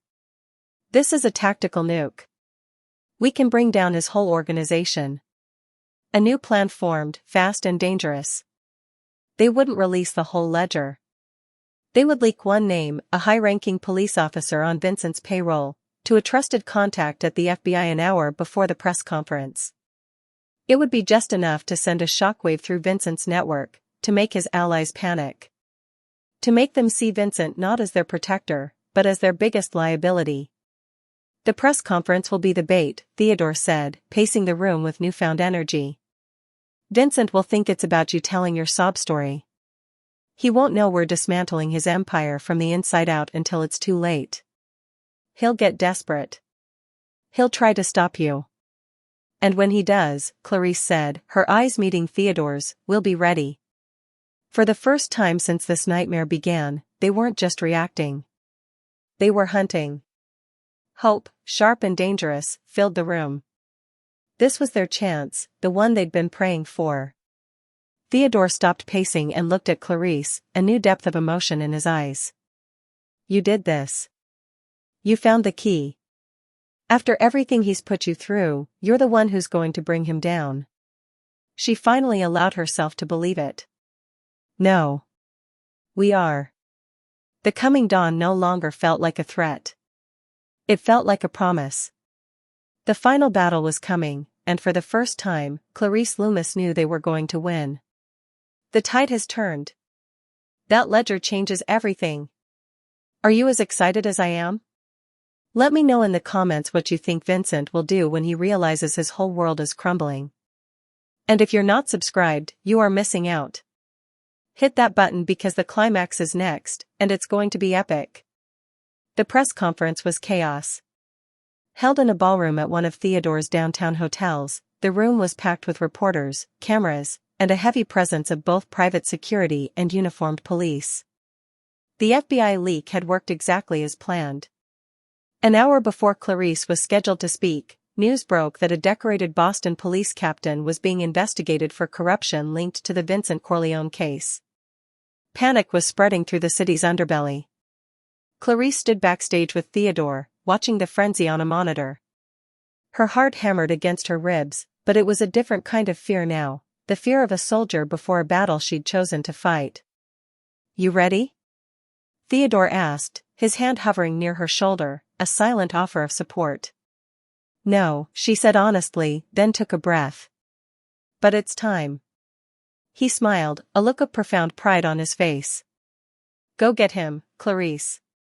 She walked out onto the stage, Rebecca at her side, and the room exploded with flashing lights and shouted questions. She stepped up to the podium, her hands gripping its sides to keep them from shaking. She found Theodore's face in the wings, his steady gaze giving her strength, and began to speak. My name is Clarice Loomis, she said, her voice clear and strong, amplified by the microphones. For the past 8 months, my sister Mia and I have been running for our lives from a man named Vincent Corleone. We've been running because Vincent Corleone murdered our mother, Jennifer Loomis. She told them everything. The stash house, the threats, her mother's last desperate phone call. She spoke of Diana's courage and sacrifice. With every word, she chipped away at the lies Vincent had built around himself. Vincent Corleone thinks he's untouchable, Clarice continued, her voice rising with passion. He thinks he can buy loyalty and silence. He thinks that because we were poor, because my mother struggled with addiction, that our lives didn't matter. He's wrong. Across the city, in a nondescript warehouse in the Seaport district, Vincent watched the press conference on a large-screen TV, his face a mask of fury. His phone had been ringing non-stop for an hour with calls from panicked associates, men who were suddenly more afraid of federal prison than they were of him. That little bitch, he snarled, throwing a glass against the wall. She thinks she can burn me down?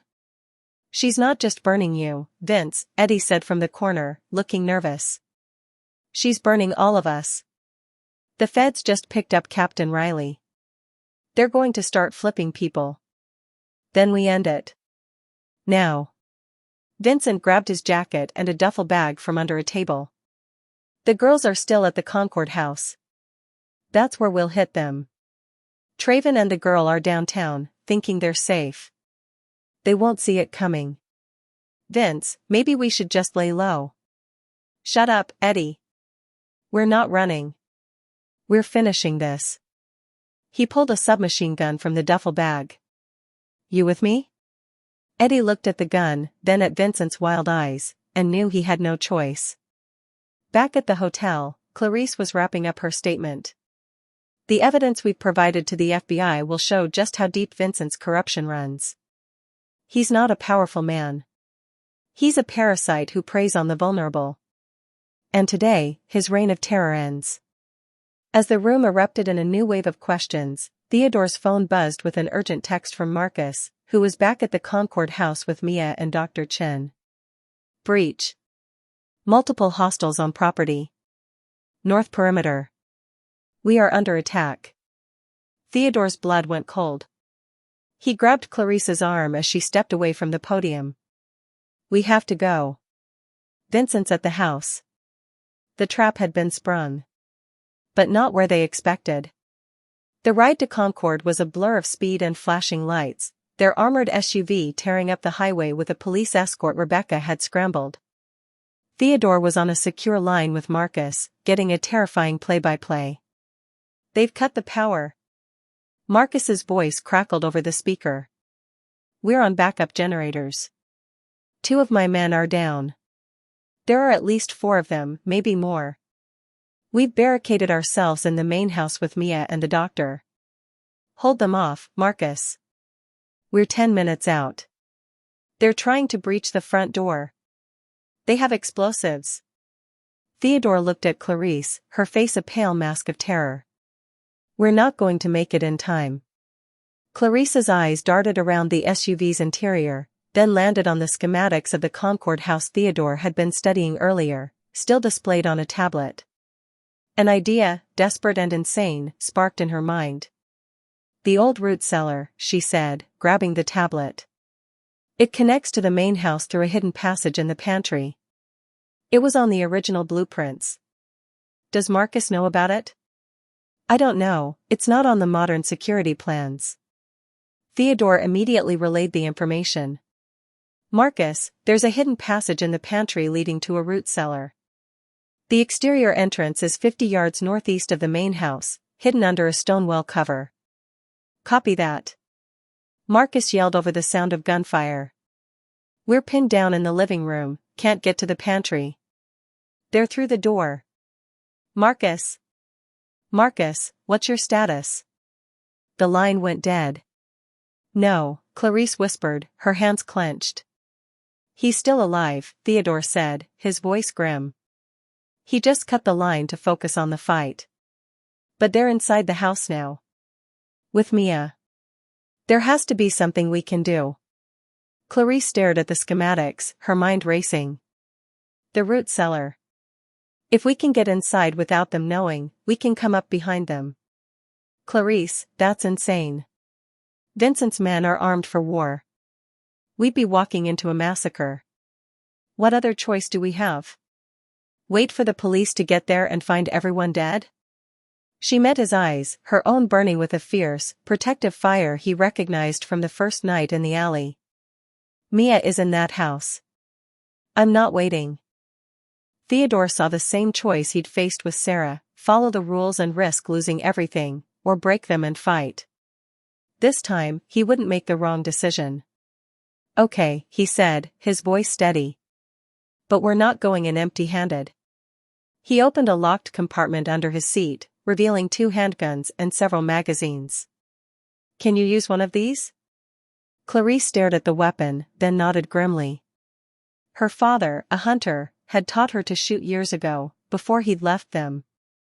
Another ghost from a life she barely remembered. Yes. They arrived a mile from the house, where the police had set up a perimeter. Gunfire echoed through the trees. We can't let you go in there, sir, a police sergeant told them. It's an active firefight. SWAT is en route. SWAT will be too late, Theodore said, pulling the sergeant aside while Clarice slipped into the woods, unnoticed. I have men inside. I need to coordinate with them. Using the chaos as cover, Theodore followed Clarice. They moved through the woods like shadows, circling around to the northeast side of the property. They found the old stone well, overgrown with ivy, and heaved the heavy cover aside. A set of stone steps led down into darkness. Stay behind me, Theodore whispered, switching on the flashlight on his phone and leading the way down, weapon raised. The root cellar was damp and smelled of earth and stone. At the far end, a heavy wooden door stood slightly ajar, the hidden entrance to the pantry. They could hear shouting and a crash of furniture from inside the house. Theodore peeked through the crack. The kitchen was empty, but the sounds of fighting were coming from the living room, just beyond. "They're all in there," he mouthed to Clarice. Suddenly, a new voice cut through the chaos, "Mia's. Get away from me." Vincent's voice followed, dangerously close. "It's over, little girl. Your sister can't protect you anymore." That was it. Clarice couldn't wait. Pushing past Theodore, she burst through the pantry door. The living room was a scene from a nightmare. Marcus was on the floor, wounded but still firing from behind an overturned couch. Dr. Chen was huddled in a corner, shielding Mia with her body. Two of Vincent's men were down, but Vincent and Eddie were advancing on Mia, using the furniture as cover. Clarice raised her weapon. "Get away from my sister." Vincent spun around, shock on his face. "You? How did you get in here?" That moment of surprise was all Marcus needed. He fired 2 shots, hitting Eddie in the chest. Eddie went down, hard. Now it was just Vincent. He grabbed Dr. Chen, pulling her in front of him as a human shield. "Drop it, Clarice. Drop the gun or the doctor dies." Theodore emerged from the kitchen, his own weapon aimed at Vincent. "Let her go, Vincent. It's over. The police are outside." "It's not over till I say it is." Vincent pressed his gun to Dr. Chen's temple. He started dragging her toward the back door. "Nobody follows me. I'll kill her, I swear to God. Don't let him take me." Dr. Chen cried out. Clarice's mind raced. There was no clean shot. Vincent was shielded. But Theodore wasn't looking at Vincent. He was looking at the massive plate glass window that overlooked the back patio. And he caught Clarice's eye, giving her a subtle nod toward it. He was creating a diversion. "You're right, Vincent," Theodore said, taking a step forward. "It's not over." Then he did something completely unexpected. He threw his gun to the side and charged. It was a suicidal move, but it worked. Vincent, startled, instinctively turned his weapon toward the new, unarmed threat. For half a second, his body was exposed. It was all Clarice needed. She didn't aim for his body. She aimed for the chain holding a heavy, antique chandelier on the ceiling, directly above him. She fired once. The chain snapped. The massive brass and crystal fixture crashed down, striking Vincent in a shower of shattered glass and twisted metal. He crumpled to the floor, unconscious, the gun clattering from his hand. Silence descended, broken only by the sound of approaching sirens. Clarice ran to Mia, pulling her into a fierce embrace. "Are you okay? Did he hurt you?" "I'm okay," Mia sobbed, clinging to her. "You came back. You saved us." Theodore rushed to Marcus's side, applying pressure to his wound. "Hang on, Marcus. Medics are on the way." As SWAT teams flooded the house, securing the scene, Clarice stood in the wreckage of the living room, her sister safe in her arms. She looked over at Theodore, who was covered in dust and bleeding from a cut on his forehead, but smiling at her. In his eyes, she saw it all, relief, admiration, and the same profound connection she felt. They had done it. They had won.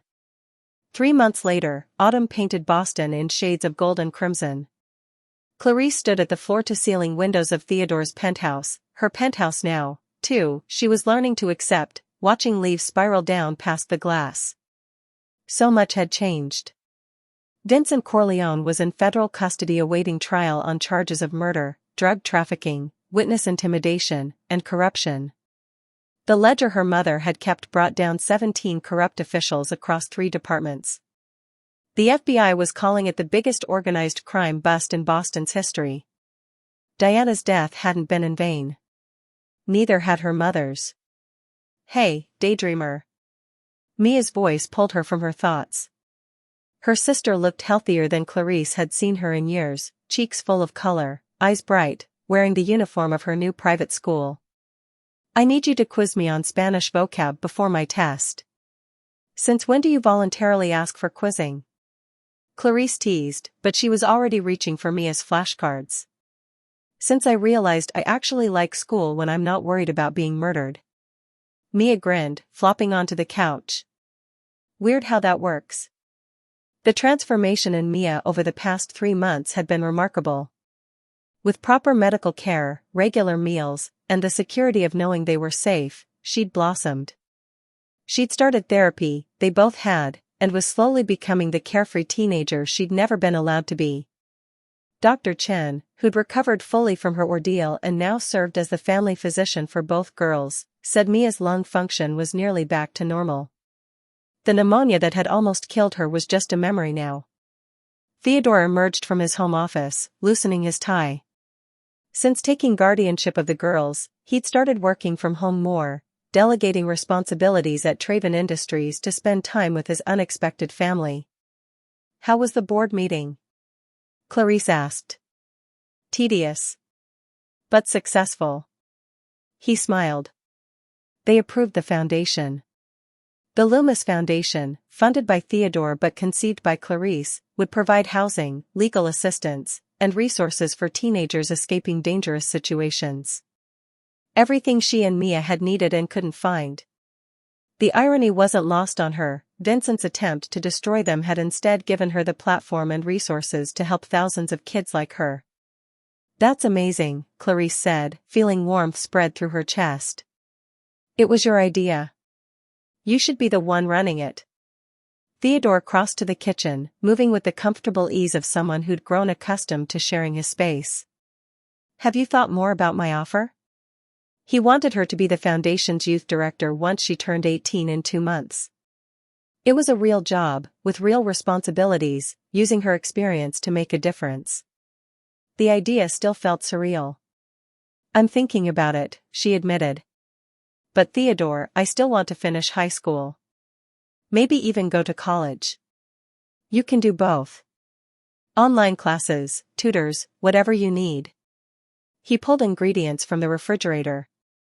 Over the past months, he'd actually learned to cook, determined to give the girls real family dinners. Clarice, you have a 4.0 GPA from before you had to drop out. You're brilliant. College isn't a question of if, but where. Before she could respond, her phone buzzed. Rebecca's name flashed on the screen. Rebecca. How did the hearing go? Guilty, Rebecca said, triumph in her voice. On all counts. The jury deliberated for less than 3 hours. Vincent Corleone is going away for life, Clarice. No parole. No deals. He'll die in prison. Clarice felt her knees weaken. She sat down hard on the arm of the couch. It's really over? It's really over. Rebecca's voice gentled. You did it, honey. You and Theodore. You beat him. After they hung up, Clarice sat in stunned silence. Mia was watching her with knowing eyes. Vincent? Mia asked quietly. Life in prison. No parole. Mia hooped, jumping up and throwing her arms around Clarice. We're free. Claire, we're actually free. The words hit Clarice like a wave. Free. After 8 months of running, 3 months of trials and testimonies, endless fear and sleepless nights, they were finally, truly free. The tears came then, a release of tension she'd been carrying for so long she'd forgotten what it felt like to not have that weight. Mia held her while she cried, and then Theodore was there too, his arms around both of them, and they stood together in the golden afternoon light, a family forged in fire. That evening, Theodore took them to dinner at a restaurant overlooking the harbor. It was a celebration, but also something more, a quiet acknowledgement of how far they'd all come. I have something for you both, Theodore said after they'd ordered. He pulled out 2 small boxes, handing one to each girl. Mia opened hers first and gasped. Inside was a delicate silver necklace with a charm shaped like a phoenix. Theodore, it's beautiful. The phoenix rises from the ashes, he said softly. Like you both have. Clarice opened her box with trembling hands. Her necklace was similar, but the phoenix was intertwined with a second symbol, a compass rose. So you always remember you're not lost anymore, Theodore explained, his voice rough with emotion. "You've found your way home." Clarice looked up at him, this man who'd been a stranger 4 months ago and was now the person she trusted most in the world. "Thank you," she whispered. "For everything. For believing in us. For fighting for us. For being family," Mia finished, reaching across the table to squeeze Theodore's hand. "For being family," Theodore agreed, his eyes suspiciously bright. As they ate and laughed and planned for a future that no longer felt like a fantasy, Clarice realized something profound. The girl who'd thrown a jar to save a stranger's life had been terrified and desperate, acting on instinct with nothing to lose. The young woman sitting here now had everything to lose, a sister who was thriving, a guardian who'd become like a father, a future bright with possibility. And yet she wasn't afraid anymore. Because she'd learned that the strongest weapon wasn't hiding or running. It was standing your ground. It was trusting the right people. It was fighting for what mattered, even when the odds seemed impossible. After dinner, they walked along the harbor, the city lights reflecting off the dark water. Mia ran ahead, chasing seagulls with the unself-conscious joy of a kid who'd finally remembered how to be a kid. Theodore and Clarice walked more slowly, comfortable in their silence. "Can I ask you something?"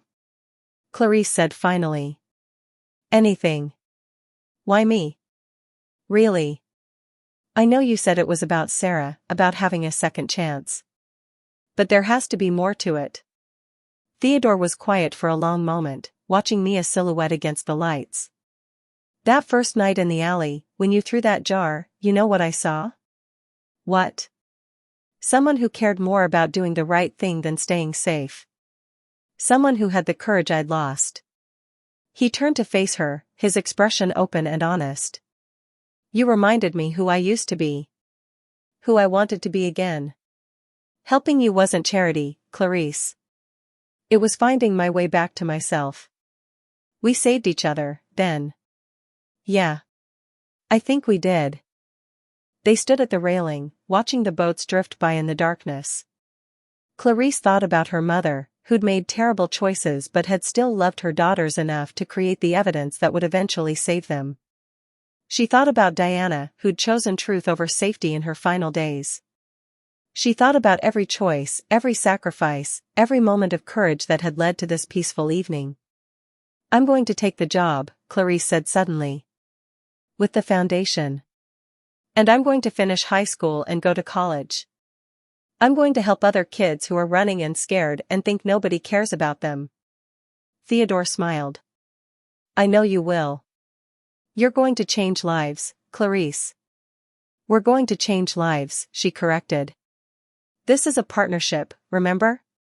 "Partners," he agreed, extending his hand. She shook it, then on impulse, pulled him into a hug. He stiffened in surprise for just a moment, then hugged her back, and Clarice felt the last piece of the broken girl she'd been healed over. She had a home. She had family. She had a future. Mia ran back to them, breathless and laughing. "Can we get ice cream? Please? I saw a place down the pier." "It's October," Theodore protested. "It's freezing. Ice cream tastes better when it's cold out." Mia insisted. "Right, Claire?" Clarice looked at her sister's hopeful face, then at Theodore's indulgent smile, and felt joy bubble up in her chest, pure, uncomplicated, earned joy. "Ice cream it is," she declared.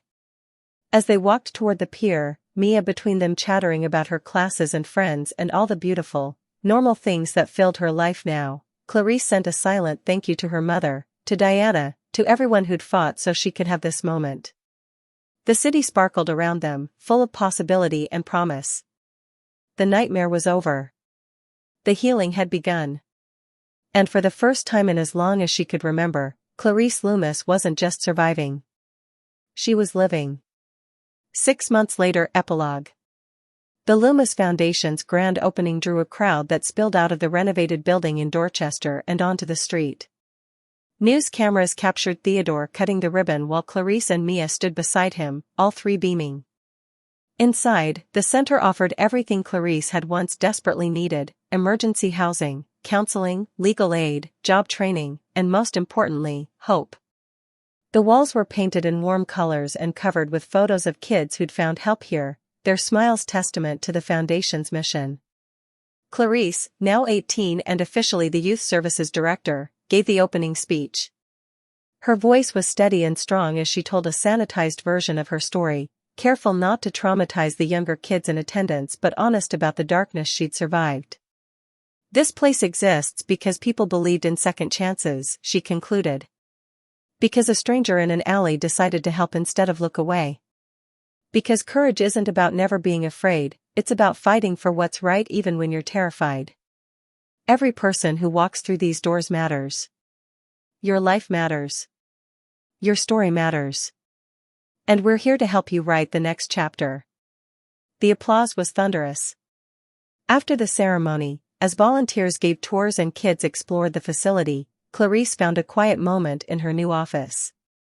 The nameplate on the door, Clarice Loomis, Youth Services Director, still felt surreal. A knock interrupted her thoughts.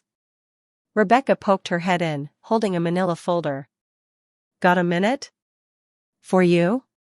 "Always." Rebecca sat down, her expression serious. "I have news. Vincent died this morning. Stabbed in the prison yard by someone connected to the corrupt cops he helped put away. Ironic justice." Clarice waited for some feeling: satisfaction, grief, relief. Instead, she felt only a quiet sense of closure. "How do you feel about it?"